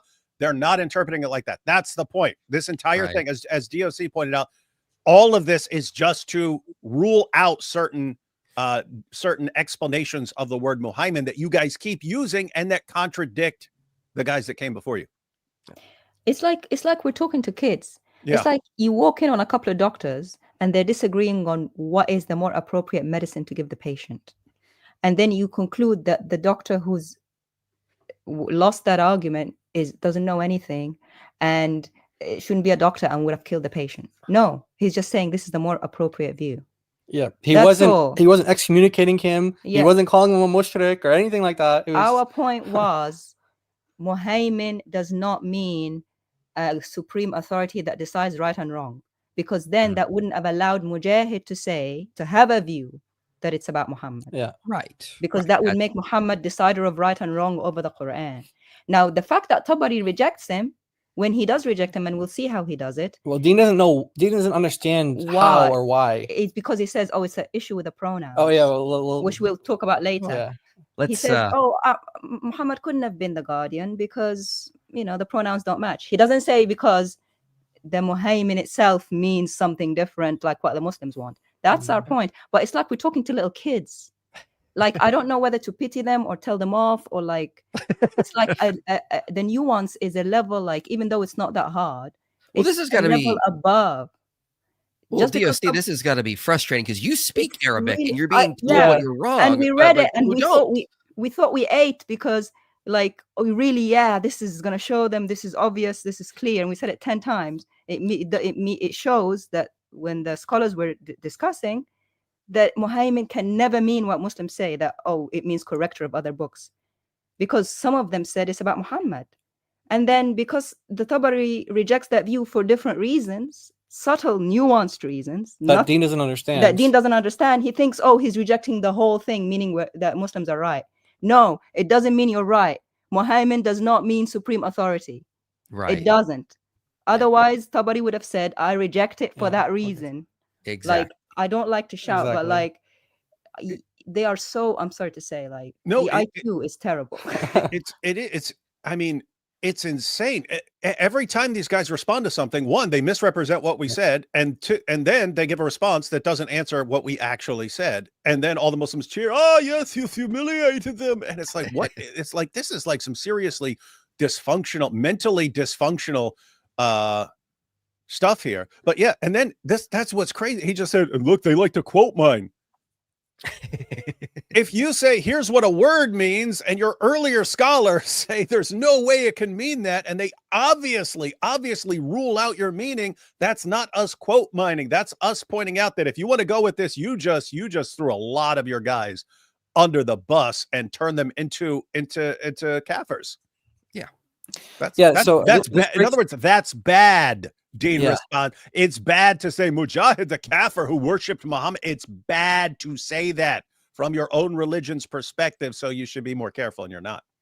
Yeah, and this breaks down on a number of levels. Like, the logic doesn't follow, because his logic is, okay, Al-Tabari records the view, so that means you should also accept Al-Tabari when he rejects the view. That doesn't follow, but David's position that he was arguing in the video, like the one that Dean's responding to here, wasn't even that Mujahid was correct, and that's because David, you don't. That's not your interpretation of the verse. You don't think that Muhammad is. No, you made that really clear. I think it's saying that the Quran is the Muhaymin over the previous scriptures, and that's what you said in this very video that he's responding to, and he's making it sound like. Well, anyway, we'll get to it, but it's not that we're picking Mujahid and throwing everybody else out. Yeah. We just showed you a sample of scholars that say that it could be Muhammad because none of them thought it meant supreme authority. Yeah. That's the point. It's problematic. Inshallah. So watch this. This is Tafsīr al-Tabari. I'll read the first part because this is just a clip. By the way, of the second part. Yeah. You'll notice as he's reading this that he has no idea what this is saying. He has no idea what on earth this is saying. And you'll notice as he's reading it that he's completely clueless. Yeah. The only thing that he knows is that Al-Tabari rejects it for grammatical reasons. But when he tries to explain the reasons, even though the text is right in front of his face, he has no idea what it is. But you guys will see that yourselves. But don't worry, Dean. Well, we've translated and we'll explain it to you. No, we simplified it so that hopefully he'll get it. Yeah. Isn't it amazing, guys, that Dawa guys have to come to Christians to learn the meaning of their own passages? Excellent. is Abu Ja'far. Abu Ja'far is at-Tabari. Abu Ja'far said the interpretation of the statement, according to Mujahid's understanding, is we sent down the book to you, confirming the books before it, and as a guardian over it. Thus, the phrase confirming is, etc. The main point being, the guardian is seen as a circumstantial qualifier, which is a reference to the Prophet ﷺ, and the pronoun of the book is the Qur'an. What? Yeah. So when we read At-Tabari, first of all, you can read the English in front of you guys, and you can see that that's not what At-Tabari just said. Yeah. But so that just shows you that he has no idea why it's saying. grammatically incorrect according to At-Tabari. And he said, yeah. And he just sped through it because he didn't even bother reading it before he presented it. Yeah. So we just presented a simplified version of it just so everyone can understand why it's grammatically incorrect according to At-Tabari and what he's not saying. So this is not a translation, it's just a summary because the translation would include some technical terms that, obviously is going to be way over Dean's head. So the verse in Mujahid's reading says, "We have revealed the book," meaning the Quran, "in truth to you, Muhammad, confirming what is between his hands or its hands," if it's referring to the Quran, and that means in its presence, "from the book, the Bible, and is guarded over." Okay, that's Mujahid's reading. He reads it in like a passive sense where it's it's this Muhammad. Yeah. So Al-Tabari says that Mujahid's interpretation is that the Quran confirms the previous books, Muhammad is the guardian, and Muhammad guarded over the Quran. Now, why does he reject that? Because the verse says, based on the grammar, he says, the verse says, "We revealed to you," meaning to you, Muhammad, and then it says, "confirming what is between his hands." So it should say, "We revealed it to you, confirming what is between your hands." Yeah. According to At-Tabari, that's what the grammar should say if it's referring to Muhammad. But then he goes further and he says, you notice how that Mujahid takes the Quran confirms the previous books and he says Muhammad is the guardian? Well, he's saying that the same subject doing the confirming is also doing the guarding. So he's basically saying that whatever is doing the guarding is also doing the confirming. So based on these grammatical reasons, he's saying it can't be Muhammad, right? Yeah, it has to be the Quran. And it has to be the Quran, according to At-Tabari. Now, this is what he didn't say. He never said that Mujahid's view is blasphemous, or he's suggesting, hey, why would you say Muhammad's the corrector or someone who filters the Quran? Why would you say that? Why would you say that, Mujahid? Why would you say that Muhammad is a corrector over the Quran? How could you say that as a Muslim, right? You are the student of Ibn Abbas. You're the student of Ali. How could you say that? That's not what he said. He just disagreed with him based on grammatical reasons. But guess what, guys? The idea that Muhammad is Muhaymin over the Quran is actually affirmed by Muslim scholars. Yep. Ibn Kathir notes that, but he does agree with At-Tabari that that's not what this verse is teaching. So you guys have probably dealt with this a lot. Like maybe someone will ask you a question based on a verse and say, hey, this verse is teaching, XYZ, and XYZ is true, but let's say that the verse is not teaching that. So you might correct them and say, what you're saying is true, but here's a verse that you want to go to because the one you just went to is not actually saying what you think it says. So what you're saying is true, but that's not what the verse is saying. And here's what Ibn Kathir says. Yep. So Ibn Kathir here says, first of all, he lists all the people, not just Mujahid, that agree. All the people, Ikrimah, Sa'id ibn Jubair, Ata al-Khurasani, and Ibn Abi Najih from Mujahid. All of them said that it's about Muhammad. So notice, it's not just Mujahid's view, according to Ibn Kathir. It's all of these guys. That Muhammad is the Muhaymin, or the trustee over the Quran.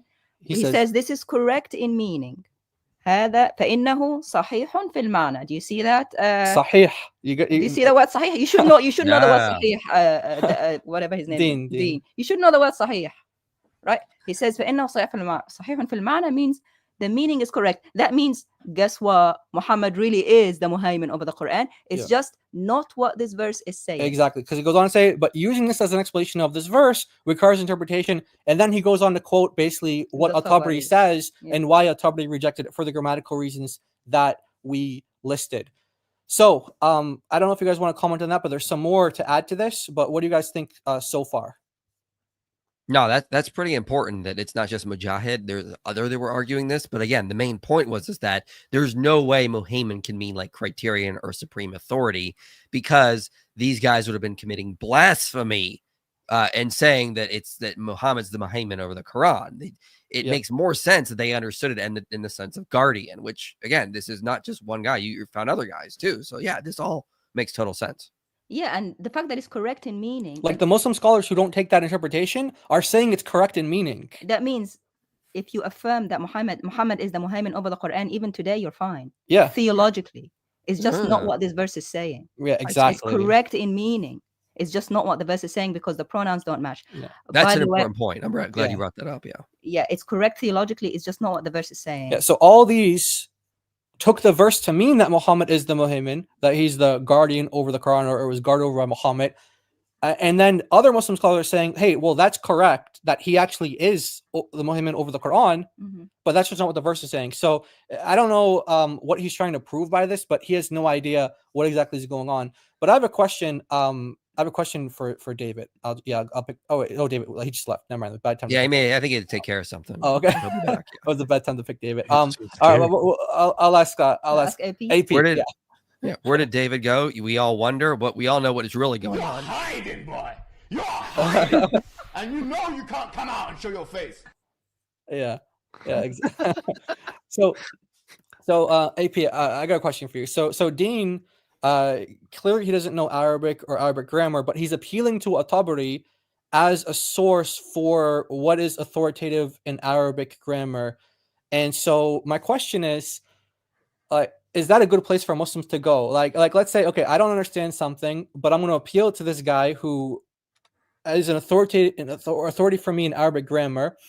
I have some problems with that. Like if you're going to accept At-Tabari, which by the way, I'm not saying he's wrong grammatically. I'm not saying that he's wrong grammatically, but I'm saying if you yourself don't know the grammar and you're appealing to him as an authority, wouldn't you be in a difficult position if this same scholar says that there are verses in the Quran that you accept as divine and inspired by Allah, like Dean accepts them as inspired and divine by Allah, that if At-Tabari says those verses are actually grammatically incorrect, don't you think that would put him in a bind? Yeah, where are you going to go then? It would be a very, very terrible strategy. So strategically speaking, it's a very, very bad thing to do. It might show that he is kind of ignorant about the big faults with Tabari. Some of the faults for which Muslim scholars themselves do not fully accept Tabari as a complete authority, because they have some big problems with some of the things that he says, because he's very honest in the beginnings about the Islamic position and the Islamic scriptures and all that. And so if you go with everything that he says, if you take him as an authority, both on what is and is not true, and on the language of the Quran, you will run into some very big problems. So this is a huge mistake. Bad place for him to go. And we just have a couple of examples go ahead. But AP and everyone, I want him to keep the authority of Tabari over the grammar. Yeah, because he's going to end up putting the Quran in the bin. Because guess what Tabari says about your Quran, my friend? Yeah, a number of times. And this is a summary of what At-Tabari says. We just picked 3 examples, and then we gave a bonus.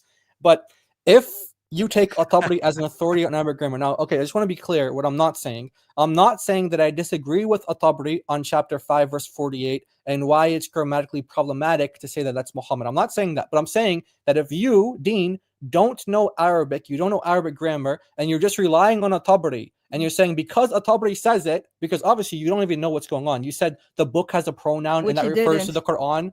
There's no pronoun on the book referring to the Quran. You don't even know what you're reading, even if it's in front of your face in English. So you can't even read English. I mean, and you want to go tell us about Arabic grammar. But by the way, in the Arabic, it just said the book. Yeah, there's no pronoun. There's no pronoun to it. The pronoun was next to yadayhi, which was miles down the sentence, which is his hands, and ilayka, which means to you. Yeah. Miles down from it. Exactly. Just saying. So, but Dean, if you want to appeal to At-Tabari because you don't know the Arabic grammar and you're saying, hey, I accept what At-Tabari says on Arabic grammar. Well, guess what? Because At-Tabari lived in a time when the readings of the Quran were not imposed on the people. And actually, a great interview for you guys to watch. AP had an interview with Shadi Nasser. I highly recommend that interview for anyone, Muslim and non-Muslim, to watch that, because you're going to see a number of things. This question actually came up, is if there are grammatical errors in the Quran. That's what one of the questions AP asked to Shadi Nasser.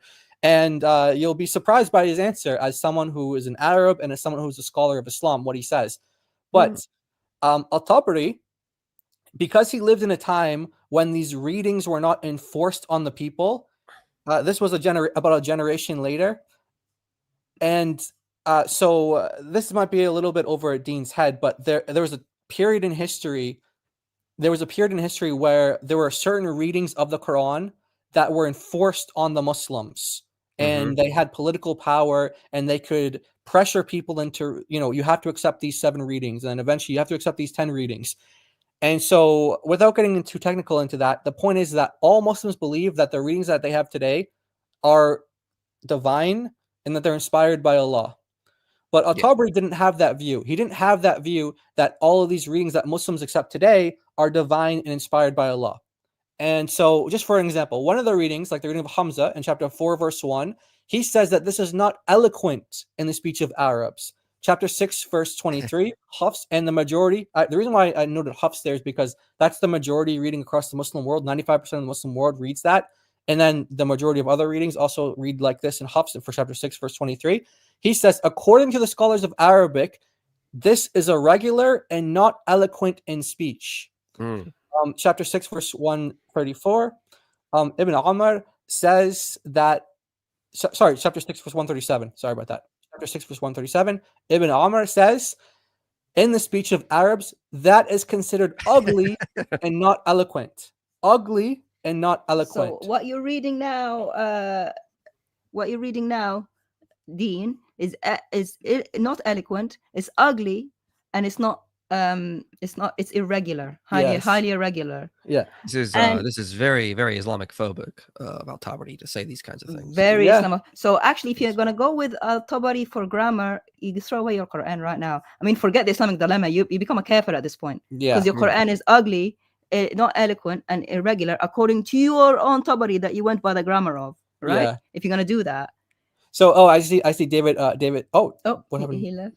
Oh. I don't know. They keep getting kicked out. The AP got kicked out. David got kicked out. I don't know. The only ones not kicked. We're the last survivors. I don't know what's going on. I don't know why he keeps getting kicked out. Okay, so we got the links here for you, and we even got the Arabic here for you. Just in case anyone wants the screenshots of the Arabic, because we have the links, and this is what you're looking for in the links. So obviously, people who know Arabic, these are the sources here, but it's in case, just for reference sake, for people who want to note this. So I'm gonna just read the Arabic for Dean, just to teach him. In Surah 4, verse 1, your favorite lovely Tabari, who's your grammarian now, he says it's غير فصيح. That means not eloquent. Yep. And here he says shadh. You should know the word shadh. Shadh, it means irregular, and in more modern terms, it means gay. Yeah, but he means irregular. Yeah. But here for the Arabic, it means irregular. So the Arabic of the Quran is gay, irregular, shadh, غير فصيح, not eloquent in speech. Yeah. And here it says in Surah 6, verse 137, your favorite Tabari says your Quran in that verse is qabih, ugly. He called it ugly, like you would call that to a person if you think is ugly. That word qabih, غير فصيح, not eloquent. Yep. So right, you're gonna not become Muslim at this point. I'm very disappointed in the Islamophobia from Tabari. This is very disappointing. Yeah. Hey David, so we were just going over why it would be a bad idea for someone like Dean, who doesn't know the Arabic, to judge for himself, if he were just to trust Tabari. Jai, don't. Can you hear me? Yeah. Don't ask me to talk now. My internet is all over the place. I have no idea why. I'm having internet. I'm hearing like every fifth word anyone says. Oh, okay. Yeah. Okay. All right. So we also have a bonus as well, and this one we did translate entirely because this thing we thought might be worth. Some people might be interested in this, but this is another example where not Tabari, but Muhammad's child bride, Aisha, where she actually said, she listed multiple errors in the Quran that are, by the way, grammatical mistakes. Yeah. So again, if we get to the technicalities, like it's gonna go, but the point is that she said she identified 3 verses in the Quran that are grammatical mistakes, and she blamed them on scribes. Well, guess what? How they were written then are exactly how they're written today. So if they were if they were scribal errors back then that resulted in making it a grammatical mistake, they were never corrected. Yeah, then they were never corrected, and therefore the Quran, every Quran, I mentioned how they have like multiple Qurans today. Every Quran is gonna have Actually, no, maybe not every Quran. There's a little variance on chapter 20. The Hafs for sure. Yeah, the Hafs for sure has all these readings. Surah 20 verse 63, Surah 4 verse 162, and Surah 5 verse 69. All three. Aisha, here's the word. Your mother of the believers said it's lahn. Lahn means grammatical mistake. No, she was asked about the grammatical errors. And then she says, Yabna akhi, or son of my brother, that is a mistake of the scribe or the scribes. Akhta'u, they made mistakes in the writing. And before anyone says anything, it's authentic, sahih, ala shart al-shaykhain, which means according to the two sheikhs, meaning Bukhari and Muslim. So if you're a Sunni Muslim, bye Quran, according to the grammar, according to Aisha herself. And we put this word using the Arabic dictionary in case people are like, well, does that really what that word means? Well, here's what it's not our dictionary, it's the Arabic dictionary. Which is the word here for grammatical mistake. Yeah. And if you're really not sure, she says it again, khata. Yeah. Akhta'u, which is a modern word even that people use for mistake or error. So yeah, very problematic for Dean to appeal to a Tabari for grammar when he doesn't know the language himself to be able to judge whether he's right or not. But if he's your ultimate source, then guess what? Your Quran, as you accept it today, is grammatically full of errors according to At-Tabari. So that's not according to us, according to At-Tabari. And then you have this additional problem, which we call a bonus. It's our gift to you, Dean, that your mother, Aisha, admitted that there are multiple other errors in the Quran as well. So that's what we want to do. That perfect preservation argument just sounds so bad. The more we get into this kind of stuff, it just gets worse and worse every time we get back to this. So let's check in on perfect preservation argument has been perfectly preserved, as you can see. You can see, yes, perfectly. Hey, I just as you guys were just talking, with Aisha being the mother of the faithful, Muhammad's other wives being the mothers of the believers, can we make Yamama jokes but be talking about I don't know. We'll see. We'll think about it. Think about it. No. Someone brought this up to me in the same context as David did, saying that there's alternative interpretations like this. And this is the clip from that discussion. This interpretation is far from what is understood in Arabic speech. Rather, it is incorrect. Repeat that. Repeat that for us. Say that one more time. He thinks he's cooking. This interpretation is far from what is understood in Arabic speech. Rather, it is incorrect. So whatever. Okay. Stop there. Do you know who Abu Ja'far is? Sure. I doesn't know who Abu Ja'far is. Abu Ja'far is At-Tabari. The same guy that Sam is quoting, that is saying Muhammad is referring to the Prophet. He's saying it's incorrect in the Arabic language to say this. It's not that it's possible and it's incorrect. It's improbable. It is grammatically incorrect. Quran does not teach the same thing that is in our scriptures, or our writings have been corrupted. That also means he thought he was cooking, guys. He really did. Well, that was just really pathetic. And then really bad. I mean, he clearly hasn't. He says like selectively quoting. He accused of selectively. What do you say? Selectively quoting? Quote mining. That's what he said. I don't know. Maybe he doesn't watch our streams or whatever. Which I mean, no hard feelings. I don't watch your videos either, Dean. But we've covered this in detail, and yeah, we know who Abu Ja'far is. When Abu Ja'far is quoted in At-Tabari's commentary, call it Abu Ja'far or call it Muhammad, that's referring to Abu Ja'far. And we actually use that against Muslims because mostly Muslims don't know who that is because they usually don't read At-Tabari, so they don't know. And not just At-Tabari, but a lot of Muslim scholars in their own writings, they either are referring to themselves in third person or it's one of their students writing down, like summarizing, this is the view of Abu Ja'far, who is At-Tabari.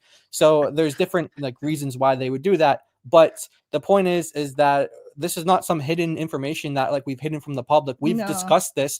And whenever we give views that are, let's say, not normative views, if the scholar says, by the way, I reject that view, we say that. Yeah, we include that. So this is not. We thought it was obvious that it wasn't about who's guarding. Yeah, that wasn't our point. It was about the guarding, which actually comes to is actually proves our point that guarding is what the Quran is doing to the previous scriptures. Yeah. Hey, David. Not supreme authority. Go on, sorry. David. What's up? Azalea Banks just posted only on her Twitter account, just posted only a link to my video about her. What? Where? Hang on. I don't know how to spell. I don't know how to spell Azalea. Azealia. She just posted the link to my video. That's funny. Well, you guys look that up. I'll play a little bit more of Dean. Also means Islam is false because the Quran affirms the preservation Oh, and the she did? inspiration of our scriptures. So Muslims, how do you get out of this dilemma? Ah, oh, that's the one that starts off with me, man. Yes. I just clicked on it. That's funny. That's funny. The 4 minutes ago, dude. That's gonna cook. Hey, let's both share it. Yeah. Yeah, do it. Yeah. Dichotomy. It's not one or the other. Actually, there's a third option that is that the Quran generally affirms the truths that are found within. Whoa, your boy's a liar here, man. Your boy's he has been multiple times. He's been called out for this. He is completely misrepresenting what this is saying here, and he keeps doing it even after. Yeah, here Dean is going to respond to you, David, because you've called him out. He's been corrected. He doesn't. He keeps repeating something that by this point he knows is a lie. That's interesting. So keep in mind what he does here, ladies and gentlemen. He quotes this Ibn Kathir. What this is saying. By the way, we can just read that from the beginning. Not all the way at the top, but in that section right there, the beginning of that section, and say to them, we believe in that which has been revealed to us and revealed to you. This is what Muslims are supposed to say to the people of the book. Hey, we believe in what was revealed to us and what was revealed to you, not just what was revealed to Moses that you no longer have. We believe in what was revealed to you, because the Quran says over and over again that Allah's confirming what you have, right? Means if they tell you something which you do not know to be true or false, say to them, we do not hasten to say it is a lie because it may be true, and we do not hasten to say it is true because it may be false. We believe in it in general under the condition that it has been revealed and has not been altered or deliberately misinterpreted. What is this talking about? It's talking about the same thing that you have in Surah 3, verse 78. That Jews and Christians, they have their books, but guess what? Their books are in different languages from what the Muslims, the Arab Muslims speak. And so when you're talking to a Jew about the Torah, that Jew, you don't know if that Jew is telling you what's true about the Torah or if he's making things up, if he's distorting it. Same thing with a Christian. You don't know if the Christian is speaking truly about his book or falsely about his book. What that means is when a Christian is breaking things down for you, you can't say, well, I believe it. You don't know if he's speaking the truth or not. So when you say, I believe in general, what they're talking about, I believe in the scriptures totally. I am not sure about what you're saying to me. So insofar as what you're saying to me is actually something revealed, then, I would have no problem with it, but I don't know. This, the way general is used here, DOC breaks this down. The way general is being revealed here is there's the general belief and then there's the specific belief. Anyways, we're going to skip this waffle. That's just a bunch of waffle saying that iman and mujmalan, so a general belief, right? They're trying to link that to a concept in Islam about general belief in like articles of faith, etc. When the context is very clear, it's a general belief of the scriptures. so have a look at this. He still has no idea. Like David just explained it, and I think someone's about to be in trouble. Yeah, let's let him finish, and then you guys. Wait, is this just so we are responding to him, responding to us, responding to him, responding to IP. Yes, we're like 8 layers in at this point. The heck? First, show you that Ibn Kathir clearly doesn't just mean the oral traditions that the Jews and Christians are giving. It's also the text. The text is being genuinely affirmed, and it's the text that's being genuinely affirmed, not whatever rubbish he was saying just now. See, he doesn't understand what David was saying, but no. That's clear. Yeah. No. Let's see here. But Dean, I'm getting shubuhat, bro. I thought the Christians are supposed to judge us. I don't understand. So watch this. Ibn Kathir, clearly Ibn Kathir saying, in his time, you still say, yeah, we believe it in general. So first, let's put it into context. Ibn Kathir, does he believe in tahrif? Let's see. Chapter 5, verse 15. So the Prophet explained where they altered. So this is at the time of the Prophet ﷺ. Where they altered, distorted, changed, and lied about Allah. You're telling me that this only means orally. He also ignored much of what they changed, since it would not bring about any benefit if it was explained. Yeah. So obviously the Prophet ﷺ isn't just talking about oral traditions. Their texts, they're distorting it. So the Prophet has to clarify it. They altered, distorted, changed, and lied about Allah. Okay, and one of these words should be translated from tabdil. Tabdil means to substitute a book. Tabdil, ghayyar, as well as tahrif. These are all terms being used. Okay. Then here's the same exact tafsīr where he says we believe in general. Look at this here. We believe in it in general under the condition that has been revealed and not have been altered or deliberately misinterpreted. Does it mean altered only in the oral sense? Let's see. Al-Bukhari recorded that Humayd bin Abdurrahman heard Muawiyah talking to a group of Quraysh in Al-Madinah. He mentioned Ka'ab al-Ahbar, may Allah be pleased with him, and said he was one of the most truthful of those who narrated from the people of the book, even though we found that some of what he said might be lies. I say this means that some of what he said could be classified linguistically as lies, but he did not intend to lie because he was narrating from manuscripts which he thought were good, but they contained fabricated material. So it's not just the oral stuff, it's the written stuff that has fabricated stuff, because they did not have people who were so conscientious in memorizing the scriptures by heart as the people of this great ummah. So Ibn Kathir says that it's not just a belief in general because of the oral distortions. There's written distortions in manuscripts in Medina. All right, Jai DOC Wood, he's called you guys out. He says you got this all wrong. Are you gonna take that? Okay, so let me just ask something. I'm just a half brain, right? He said they substituted it. If you substitute something, doesn't that mean you have the original? Good point. Good point. And if you change something, doesn't that mean you have the original and then you changed it? Exactly. Yeah. Right? Yeah. That's kind of what I was thinking. He rules out that this is talking about written manuscripts, written texts. I'm talking about for chapter 5, verse 15, not for the other one that he was reading. What Ibn Kathir is, by the way, commenting on hadith, which scholars interpret in different ways. But for chapter 5, verse 15, nowhere does Muhammad ever say anything. Like, these words are used in the Qur'an when it talks about, like, they're corrupting by changing it from their places, for example. Right? That means changing the words from their places. That means the places were known. They're misinterpreting things. It's not saying textual corruption. Yeah. So he just like automatically ruled out that for based on nothing, like just because he says so. There's no reason to accept what he says. And then the general affirmation thing that he holds to, this is, I mean, I'll go through that real quickly, but we've already David explained it, and it went right over his head. He called it waffle and stuff like that. So I have no reason to believe that he's going to actually listen to this or understand this. But for any Muslim who might think that, Dina's a point there with that, he's getting it from this commentary here. I just took a screenshot, and he said, we believe in it in general. Okay, this is in the context of we believe in that which has been revealed to us and revealed to you.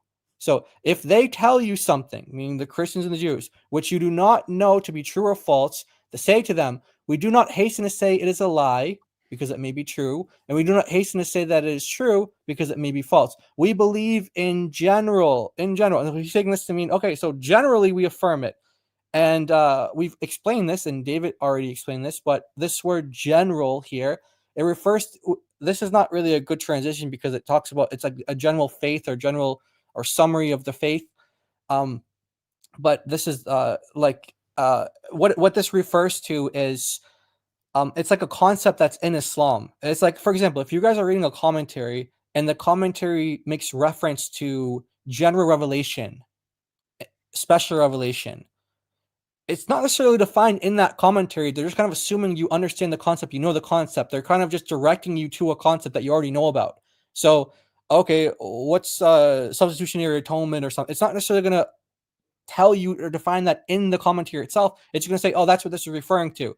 So this is a known concept in Islam, but just like Dean doesn't know the Arabic, he doesn't know the grammar, he also doesn't understand Islam, because this is something that is basic for Muslims that they should know, because this is part of their summary of what they should, this is a summary of their faith or what they should believe in. So all Muslims should accept this and affirm this. By the way, when a scholar uses a term that is Islamic, like iman and mujmalan, and he uses it, he's saying that you can't use it for previous books. Why can't you? It's a term from your Allah that applies to all his books. So he's saying, oh, they get it for Islam. It's an Islamic thing, so you shouldn't apply it to the people of to the previous books. Why not? It's like Tawheed, right? According to Muslims, the original message was Tawheed. You can't say apply it to Islam only, but not to the previous books, right? Yeah. According to them, the Tawheed was through all the books. Same thing. The Iman Mujmalan is the general belief. Yeah. But the reason that they couldn't do specific beliefs is because of their ignorance. They didn't know. It's because they didn't know, and because your last prophet couldn't bother to tell you the details of what they got wrong or right. So he just says, just don't believe and don't disbelieve. So it's actually a deficiency on Islam itself as the last message, apparently, is because of your ignorance and the presumption that people of the book would lie, not because the books were corrupt. Yeah, so there's this concept in Islam, like a general belief, a general faith, and then a detailed faith. And so the context is, so we believe in that which has been revealed to you and been revealed to us and revealed to you. So, okay, so it's talking about your belief in the books that have been revealed to the Christians and Jews. But because you don't know the details, you can't confirm them or deny them. So you just have to affirm a general belief, which is that saying, like how it's defined here in this book, that a person affirms all that the messenger brought in a general manner, even if he does not comprehend its meaning. Okay? And even if its detailed explanation has not reached him, there is no excuse for him to abandon this belief. So you have to accept this general belief. But the detailed faith, the detailed belief, it differs according to the people, like how much they know, how much knowledge they have. And then this one actually goes into more detail.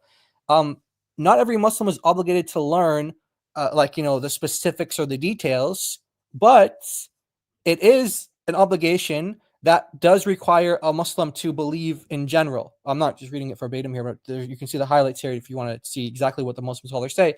And so that's what this refers to. These are concepts in Islam that Deen just doesn't know about because he doesn't understand Islam that well. And he thinks it doesn't apply to the previous books. When it comes from his own religion, it should apply to all. Yeah, exactly. It's like so silly. And then chapter 5 verse 15, we have this is what he was referring to earlier. If you're going to conceal something, what does that mean? It means that you have access to it and you're just you're putting your hand over it or something, you're hiding it. It means that you have it, but you're just concealing it, you're hiding it. So it doesn't mean that you've corrupted it, right? Yeah. So here it's 5:15 is actually rebuking the people of the book for hiding what they have from their book, not for corrupting it, which means that what they're hiding is true, because why would Allah care, right? Yeah. And why would rebuke them for hiding it? And furthermore, and specifically to do with Ibn Kathir's view, if you want to look at chapter 3 verse 78, which we go to all the time, famously you have Bukhari talking about Ibn Abbas saying that there is no one from Allah's creation who can remove a word from the book of Allah. From the books of Allah. But they corrupt it, meaning they interpret it other than its correct interpretation. Okay, then Wahab bin Munabbah says, indeed, the Torah and the Gospel are as Allah revealed them. Not a letter has been changed in them. So, yeah, letter for letter preservation, word for word preservation. But they've gone astray through what? Interpretation and distortion. Yep. And books they wrote themselves, which are different to the books of Allah. Yep. And then you continue on, you'll get Ibn Kathir's actual view, which is at the bottom here, that if what Wahab bin Munabbah means, if he means that the books of Allah, which are his books, are from him, then they are, as he said, preserved and nothing has entered into them. So that's Ibn Kathir's. So if you want to take Ibn Kathir's view, what he actually says, this is what he says in regards to Ibn Abbas and Wahab bin Munabbah. Yeah, and he goes through his view with like lots of detail. He says it could be the understanding that's corrupt, or even some translations in the Arabic which he thought were corrupted. But the books themselves, nothing has entered into them. And again here, as for the books of Allah, they are preserved and do not change. I'm saying it in the Arabic. فَأَمَّا كُتُبُ اللَّهِ فَإِنَّهَا مَحْفُوظَةٌ وَلَا تُحَوَّلْ. Mahfuda from the hifz,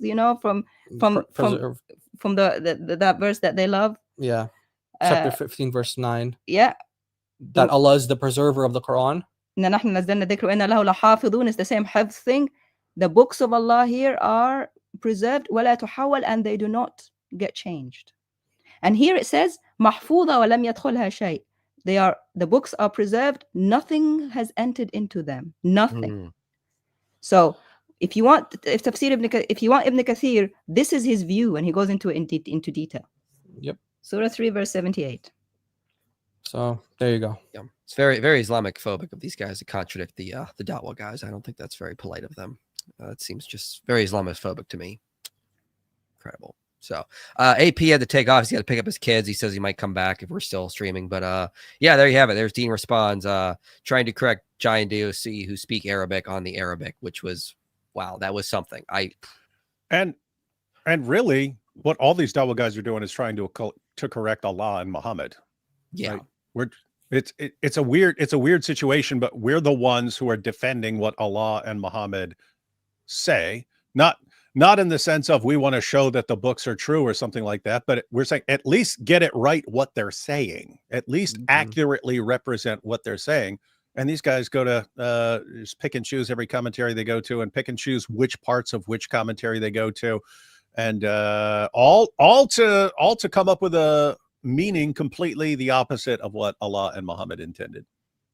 Yeah. Oh, yeah. That's a great point, by the way, because someone who comes 700 years later, like Ibn Kathir, the Islamic Dilemma doesn't hinge on Ibn Kathir, right, David? So it's not That's correct. Yeah, guys. Yeah, put it this way: we are aware of the fact that Muslims over time learn that the Bible does not line up with the Quran, and then to avoid the Islamic dilemma, they start saying our scriptures were corrupted. We are completely aware of that.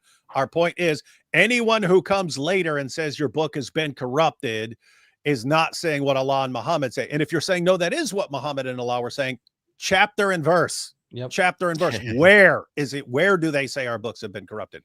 And they can't show us because it never happens. But even though Ibn Kathir is late, he doesn't even go as far as what Muslims are saying the books are corrupt. He says, well, maybe the translations, or maybe the understanding, or maybe the interpretation. He doesn't even go as far as they do. They go way too far. They say the books themselves have been changed and there's no original anymore. It's so blasphemous. Even Ibn Kathir would slap them around the head. He said the books of Allah preserved, nothing has changed. They got into them. Yep. Well, I mean, think about it. Again, these guys are all, Muhammad said, if Allah tells you something and you say, no, I'm going to go with this human being over here, then you're worshiping that human being. And that's what every single one of these Dawah guys is doing. Here's what Allah says, but let me go with this guy. Here's what Muhammad said. Let me go with this guy. Yeah, exactly. And then they're convincing other Muslims to use this method. Hey, think about what the Dawah guys are doing, the method that they are impressing on their followers. They're saying, you decide ahead of time what you want Allah to be saying, and then you go to endless commentaries and find the one that agrees with you and say, you see, this is what Allah is saying, even if it is completely the opposite of what Allah actually says. This is seriously dysfunctional, guys. Yeah. All right, let's get to some super chats, but my social media guy Matt is screaming at me to make sure I just plug the channel and everything here. So just so you guys know, if you guys want to help support us, you can support us on the website, inspiringphilosophy.com. Every donation we get there, we get 100% of, so you don't have to pay like a Patreon fee or something. I'm also wearing one of our newest shirts that I have to promote, which is, I'm really proud of it. I love it. It's Jesus Christ, Destroyer of Pagan Gods. Here's the back. But they're all the same God. All the same God. I'm surprised no one has like made a shirt like this. Like, why are we not promoting Jesus Christ, Destroyer of Pagan Gods? But yeah, you can get one of those. Oh, you should say Jesus Christ is the same as every other God. All the same. Yes. Speaking of that, let's got a super chat on that. In light of recent Muslim-Christian same debate, I think the Islamic dilemma relies on the God being the same. Otherwise, the Quran can't corroborate the prior revelation since it doesn't reference Christians' thoughts. Yeah, I agree. It's wrong. Yeah. Go ahead, David. Oh, so yeah, I'll just it's kind of hard to give the it's kind of hard for people to grasp the problem if you're just talking about God, because we're all thinking about God. And if you're saying, hey, the Muslims talking about God, then you're thinking that we're talking about the same thing. So you have to run the argument. You have to run the argument and see, use different ingredients and see if it pans out. So suppose Muslims come along, not actual Muslims. Matter of fact, suppose it's some different religion, just to avoid confusion. Suppose a different religion comes along and says, we worship this goat demon as one of 1,000 goat demons that we worship. Oh, and by the way, this goat demon that we worship is the one who inspired your scriptures. And here in his mouth is the revelations of the goat demon, and his revelations in his mouth confirm your revelations. And we would say, okay, let's see what his revelations are, and let's see if they line up with ours. If they don't line up with ours, then we would say, hey, what your goat demon is saying does not line up with our revelations, and yet your goat demon is affirming our revelations, and therefore your religion falls apart. Get your goat demon out of here.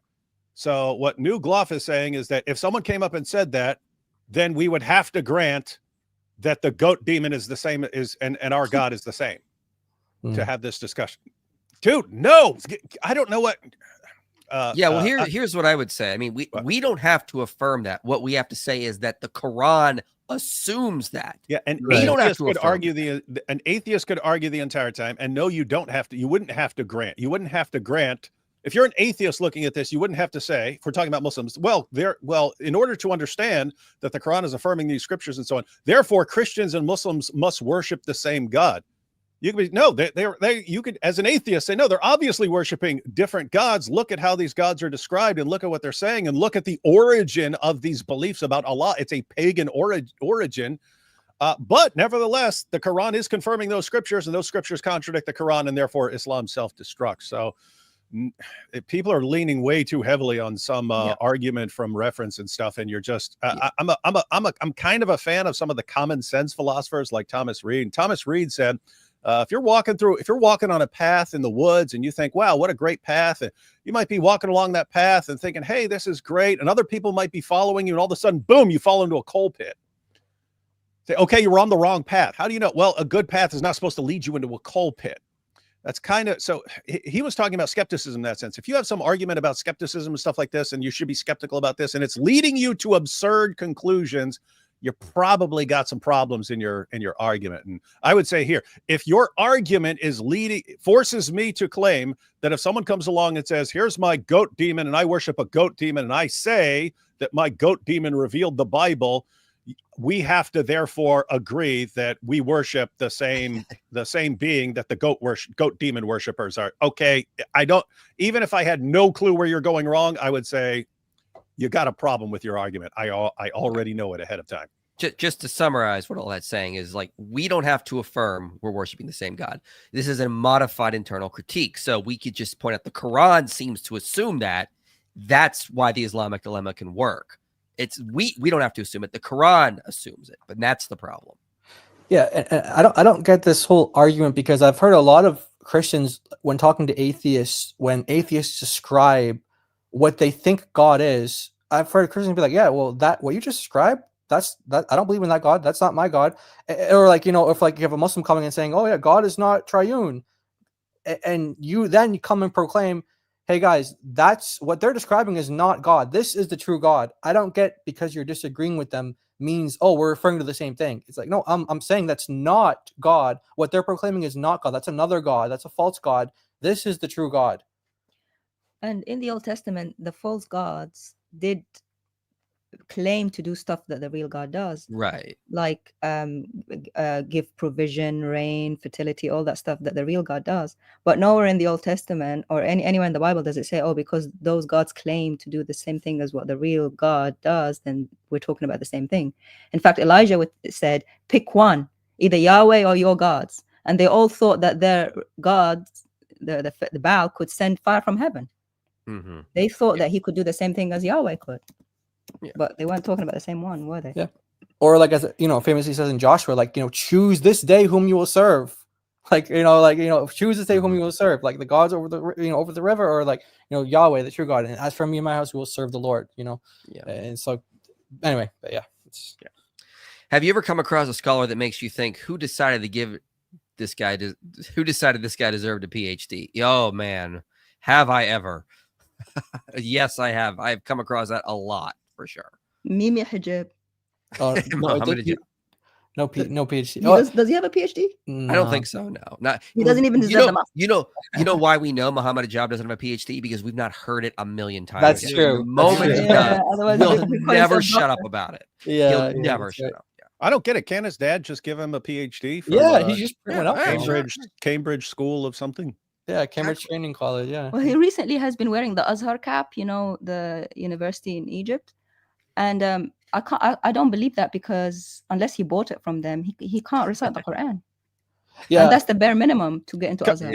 If he's talking about Al Azhar or something like that, he'll get his PhD or whatever they want to give, because he'll just be like, hey, I've collected all this dirt on you about all the moonlight you're banging, so you will give me a PhD, or I will expose you and end your careers. Yeah, Yeah, I agree. He either bought that stuff off of Amazon, like the garb, that the clothes that they wear, or they've really dropped their standards, because this guy, they need the money. Yeah, even though Muhammad Hijab actually speaks Arabic, he makes so many mistakes when he reads the Quran. Like, that would be like so low quality of Azhar to graduate. They wouldn't even when you apply, they do a test. We wouldn't even get through the application process to be accepted into it. He's pretending he's got a degree. How? Yeah. Just saying. Yeah. Hi, IP. Well, sorry, Giovanni, you scared him away. He doesn't like it when you say hi. He gets kind of shy, so he took off. Hey, Masab just posted about Star Trek. Does this mean that he is a wingling? Other nerds can like Star Trek. Like there were Star Trek nerds before Mike Winger ever came along. So Masab just might watch Star Trek and let's face it, Masab Hassan, you probably never heard of some loser like Mike Wingling. So Allah just set up a battle royale. Yeah, that's kind of what's going on here. The Muslims are all fighting over how to solve the Islamic dilemma. It's all Allah's fault. Or unless they were talking about, unless this is about when Allah 548, when we gave like the if we were to steel man their best argument, what would it be? Yeah, probably. And we said that he revealed different religions on purpose to keep them competing for good works. To attempt to steel man their argument, impossible. But couldn't protect or guardian mean the Quran is protecting? Guardian only think those bits that agree with the Quran. Well, the problem with that is that the Quran never specifies what parts. It just talks about it all. It's just, yeah, we're affirming it. Never ever separates out certain parts. It never says any parts have been corrupted or wrong. It just says, yeah, we're affirming all these scriptures, and then it tells Christians to judge by it. But it doesn't give us any guidance on how to judge. It says judge by the gospel. Okay. Anything else? Nope, just that. All right. Well, that's basically saying there's nothing that's corrupted in there. Yeah. So two things. As far as steel manning the argument, you still have to you have to fit the context. 543. Jews come to Muhammad, and Allah's response is, "Why are they coming to you when they have the Torah?" What's that mean? It means you don't need Muhammad or his revelations to judge by the Torah. What does every Muslim tell us? That the Quran is affirming parts of the Torah and saying that other parts are corrupted. Well, then you would need Muhammad, wouldn't you? Don't you need Muhammad? In other words, the Quran is saying, Jews, you do not need Muhammad or his revelations when you already have the Torah. You don't need him because you have the Torah. Every Muslim is telling us you need Muhammad and the Quran to tell you what's still reliable in the Torah, which means you do need. So guys, notice the contradiction. Allah says you guys don't need Muhammad to judge by the Torah. Every Muslim you run into will say you guys do need Muhammad and his revelation to judge by the Torah. They're saying that is the exact opposite. So saying that the Quran is saying this in 548 would completely contradict what he says in 543. But again, the reasoning, 543, Jews, you judge by the Torah. 547, Christians judge by the gospel. Next verse, the Quran confirms the previous scriptures and is a guardian over them. That's one problem. It wouldn't fit the context. It wouldn't fit the context. If you're saying 548, he's saying, hey, parts are corrupted, then 543 makes zero sense. It should be, it's a good thing Jews are coming to Muhammad because they need him to tell them what the correct parts of the Torah are. So context is a huge problem. And then the other problem is, when you're talking about protecting and guarding, this is the discussion about the word muhaimin. If you're saying muhaimin means it's only it's deciding which parts are true, then guess what? You had Muslim commentators who said that the muhaimin is Muhammad over the Quran. So that would mean that Muhammad is deciding which parts of the Quran are true.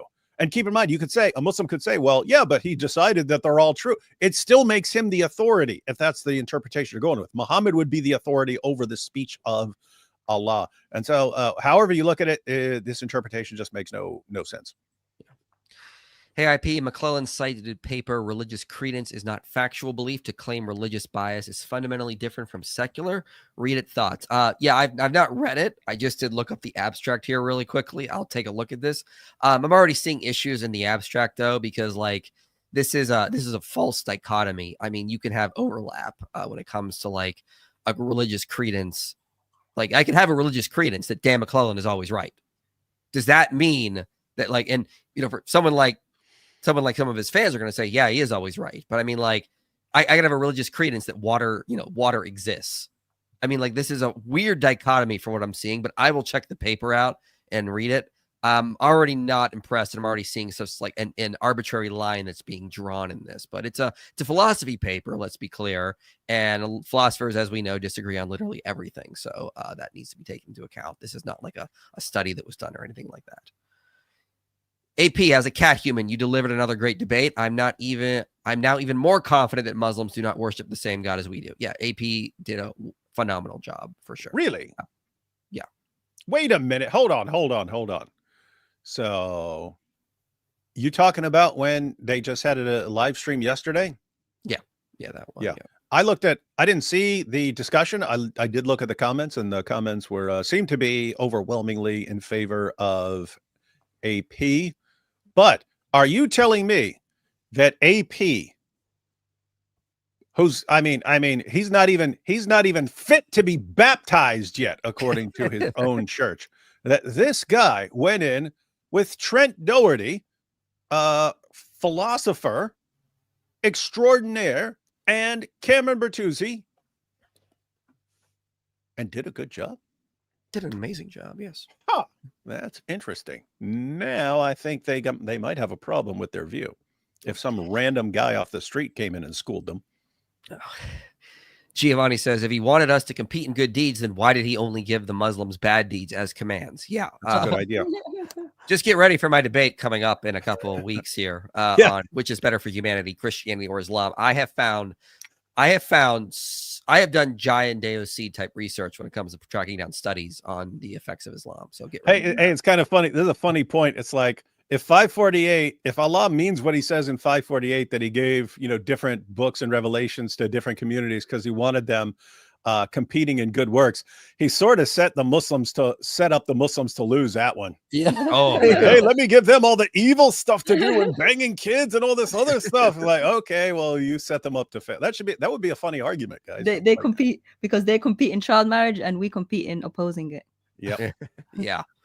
Yeah, my debate should be on, I think it's July 22nd. So yeah, if anyone wants to put a super chat in, now is the time. I don't think Giant DOC have theirs set up on their stream, but if you come over to this one, you can put a super chat in, just so everyone watching over there is aware. Giant DOC, my best friend is Shia, trying to learn the Islamic Dilemma, but only knows Sunni sources. She doesn't really accept Sunni hadith, any Shia sources. Just stick with the Quran. Yeah, exactly. Yeah, that's it. The Quran is really your best friend when it comes to the Islamic dilemma. You don't need anything else. We're just doing this because we're, just as a project, we're going over all the commentaries associated with the verses for the Islamic dilemma, but it's not required. What we've found is very helpful, but you don't need that to run the Islamic dilemma. You can even do it with a Quran only Muslim, right? Yeah, you actually only need it for like something like 279. Where it says, oh, they wrote a book and you don't know which book it is and all that. But you don't actually need anything except the Quran, even as a Sunni. You just need the Quran. That's it. Yeah. Is it possible? In particular, though, for Shia sources, they are, more difficult to come by, especially in English. So I'm sure they exist, but, we just haven't incorporated that in our research for the project. And they're also a very, very small minority that most Sunni consider them heretical anyway. So that's an issue. It's possible that Psalm 104 plays off the hymn of Aten. If so, then the writer worshiping Aten passes off Aten as Yahweh because of the original referent. Yeah, I've actually done some stuff on this. No, this is like cultic competition. And if you check out a book by James Hoffmeyer, I believe it's a book on Akhenaten. I have it somewhere around here behind me. He's putting out, they're not like directly copying. It's probably just like a hymn that was repurposed over and over again. But this is cultic competition. We see Isaiah doing this with the Baal cycle, or with like sayings like Baal is called the rider on the clouds. And they're like, oh, you think Baal's the rider on the clouds? Really, Yahweh's the rider on the clouds. This is not them saying they're the same God. This is actually used against that. They're saying, we're going to take language that your God is using, we're going to appropriate it and compete with you, and we're going to use it for our God. So in their culture, this is competition. They're applying it to Yahweh to show that he's even better than those gods. This is just a common theme throughout the ancient Near East and Egypt. So yeah, this is not them doing that. That would be misreading scripture with modern eyes. And that's a great point, IP, because that language is very polemical against the ancient Near Eastern gods, and exactly what you said, they're actually being identified as false gods, even though they make reference to, oh, our God is the one who rides the clouds. Like, no, our God's the one who rides the clouds, and your God is false, and here's why. So actually, that's a great point in favor of, you know, them not worshiping the same God. Yeah. You see, Muslims can't refute the Islamic dilemma because number one hero is because the number one hero is not on their side. One Punch Man. You see? Oh, hi, IP. Who's One Punch Man? Me. Oh, well, you should shave your head again then. No. Lifelong believing and practicing Christian, but huge lack of fruit, productivity, growth in my life.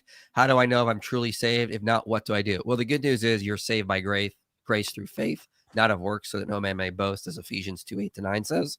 So keep that in mind, and pray to the Holy Spirit that he will start to grow fruit in you. Pray for it. If you want to produce fruit, ask for it. And you already seem convicted that you should be doing it based on this super chat. So give into those convictions, pray, and let him grow that stuff in you. I think this is fruit in and of itself, you acknowledging this and you wanting to do better. Yeah. So I would say you're on the right path. Yeah, that's something in my own life as well. Like you said, pray for fruit, and then God enters those prayers. And I'm a testimony of that. I'm sure you guys are all testimonies of that as well. When maybe there's times when, like, let's say you're like, I don't know, maybe like really busy with other things in life, and sometimes I would just sit and pray because, you know, the Lord said, "Blessed are those who thirst and hunger for righteousness, for they shall be filled." And He says that, like, it's not, you know, if it's not like it's they will be filled, like it's a promise. So I would pray in those times, Lord, please give me a thirst and hunger for righteousness. And every single time without fail, all of a sudden I'm just like, I'm in the Word for just, you know, all these hours and hours and just praying and feeling this like desire to just go deeper and go deeper and go deeper.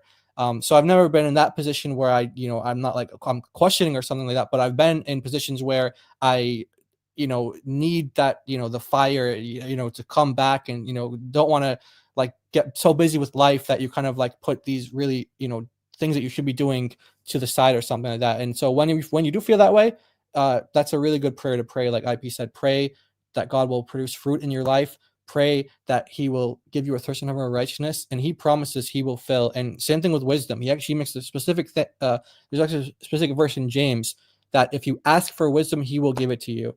And you know, I know Mormons like to misuse that one a lot, but that is really what God's word says, and He will give you that desire, that wisdom, and those fruit. And also, it might just be a season. Like from reading like different missionaries who go out and they'll have like no converts for years, and they think it's no fruit. And then when God decides, because God brings the increase, not you, then there'll be fruit. But then you have to be faithful in that season, I think. Yeah. Dawa Troll says, capturing Christianity, my hero, fan of Capturing Islam channel, big wiggling, identifies as they. Says, by the way, all religion is true, but the same that Cameron be. Excellent. Thank you, Dawa Troll. Sassy Dan is here. We always enjoy Sassy Dan showing up. Love you, AP, but I tapped out of your debate after 30 minutes when Trent said that Mo using lines from the Talmud was in his favor. Yeah, I'm just done with this whole conversation. I'm ready to move on from that.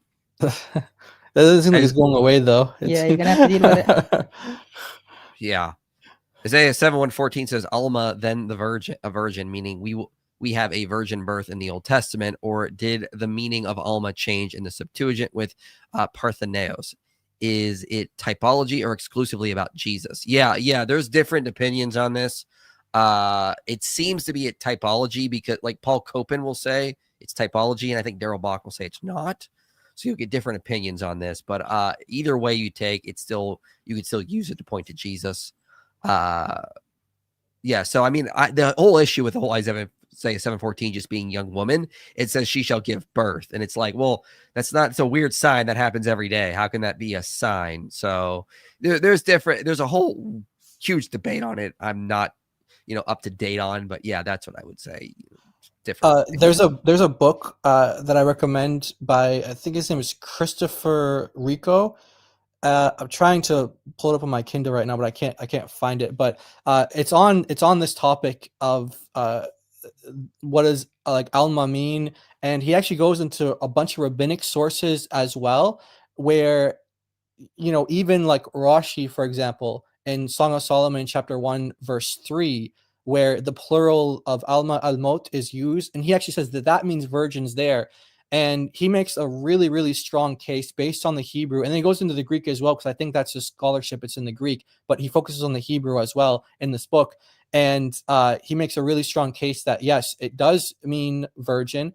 And there's much scholarship to back that up, even in rabbinic sources. That's what makes his thing so fascinating. He goes into the rabbinic sources, and then he goes into the Greek as well. So there's no doubt there that that's definitely referring to virgin birth. I'll check that out. I've not read it. Yeah, if I find it, I'll correct the names if I said it wrong. Sir Crumpets, hey IP, thank you for all the great content. I'm trying to open up and speak more about my faith, but I'm struggling with confidence in my speech and scared that I might misrepresent the Lord. Got any advice? Yeah, do it.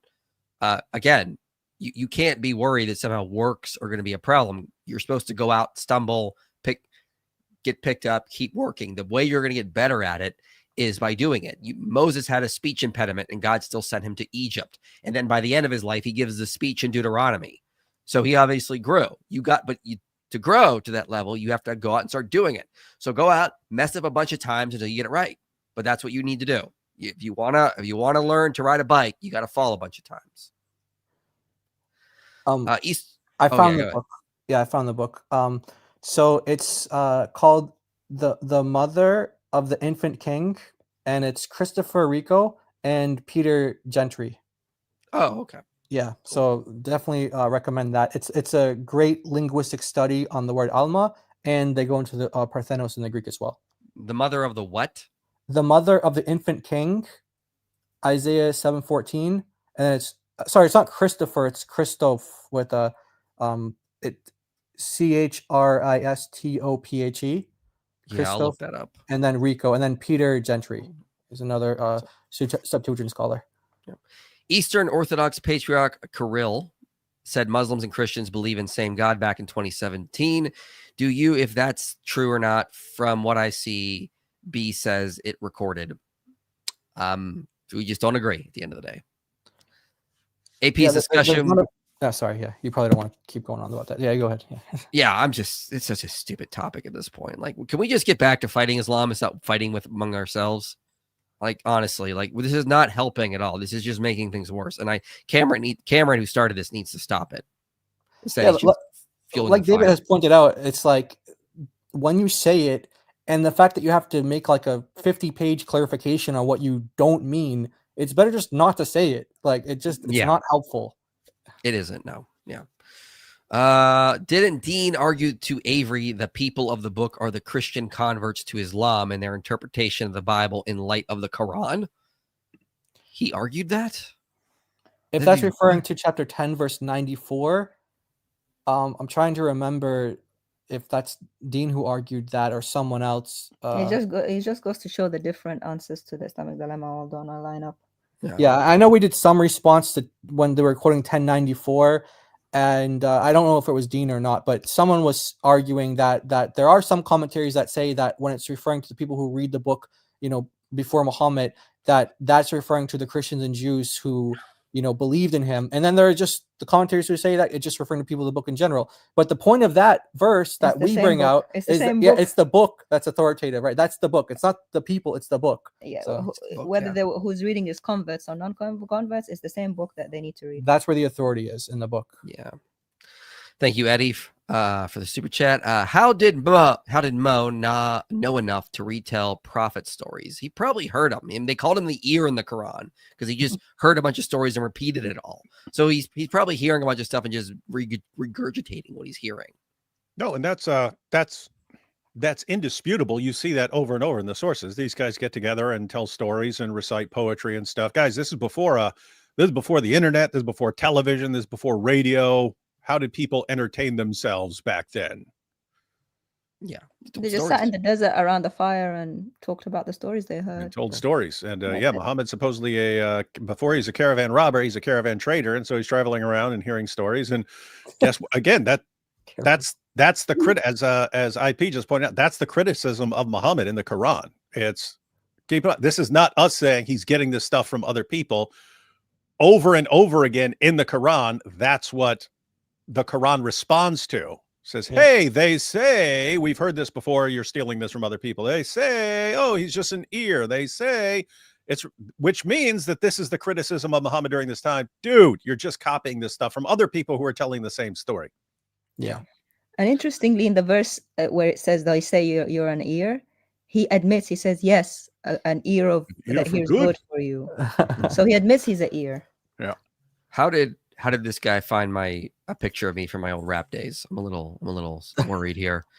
I'm secretly the mastermind behind Dawa. Yes, I am. I planned it all during my rap days, as you can see there. And it's going really well, actually. This thing has been going exceptionally well. More shirts with Jesus having insane aura, please. I love the DOPG one. Wearing it right now. Excellent. Which one is that? I don't know what that one is, but we have this one right here. Jesus Christ, destroyer of pagan gods. And then Jesus was on the back. So yeah, you get that one. That's on the website right now. Guys, you need to drop Islam and Allah for a moment and focus on taking Muslim Orthodox lesbian. He is blaspheming against the Holy Spirit. That's what they do. They do. I mean, welcome to the party. We've been here for years. Make new merch and heavyweight gym tee. I'll buy. I think we can get it in a tank top. Can you do a tank top, LeBron? As Catholics, we believe that us and Muslims worship the same God, accept that we disagree and move on because we are not changing. Fine. Yeah. Just move on. I'm done with this nonsense. Let's just all move on from this nonsense. Yeah. We're not the ones who are bringing this up. You guys, your guys are throwing that in our faces saying, see, we're right. We all worship the same God. And we're going, no. And they're going, but we've got this argument. And we're saying, your argument sucks. Listen, tell Cameron to knock it off. This is a distraction. It's causing more division. It's not helping. And everyone's talking about this and not important topics. So let's just move on. And it's causing people to be more hostile against Catholicism. Guys, over the years, how much have you heard me talk about Catholicism? None. Until I started running my mouth recently because of stuff like this. Anyway.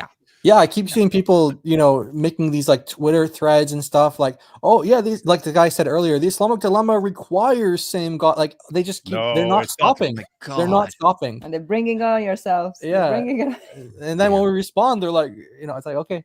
But, there are a lot of Catholics who actually disagree with that. But obviously, it's an ecumenical council. So it's like hard to maintain that kind of position, but there actually are a lot of Catholics who do. Like actually during the stream that David had, you had a lot of people giving super chat saying, hey, I disagree with it as a Catholic.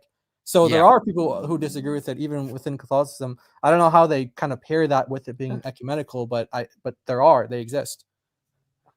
Donnie, tell Cameron to stop. That's what we need. How do the church? Yeah, I have to say it's not going to be. No, they're going to stay all day long and be giving these arguments and saying this is what we all worship the same God, and you guys shut up and don't respond.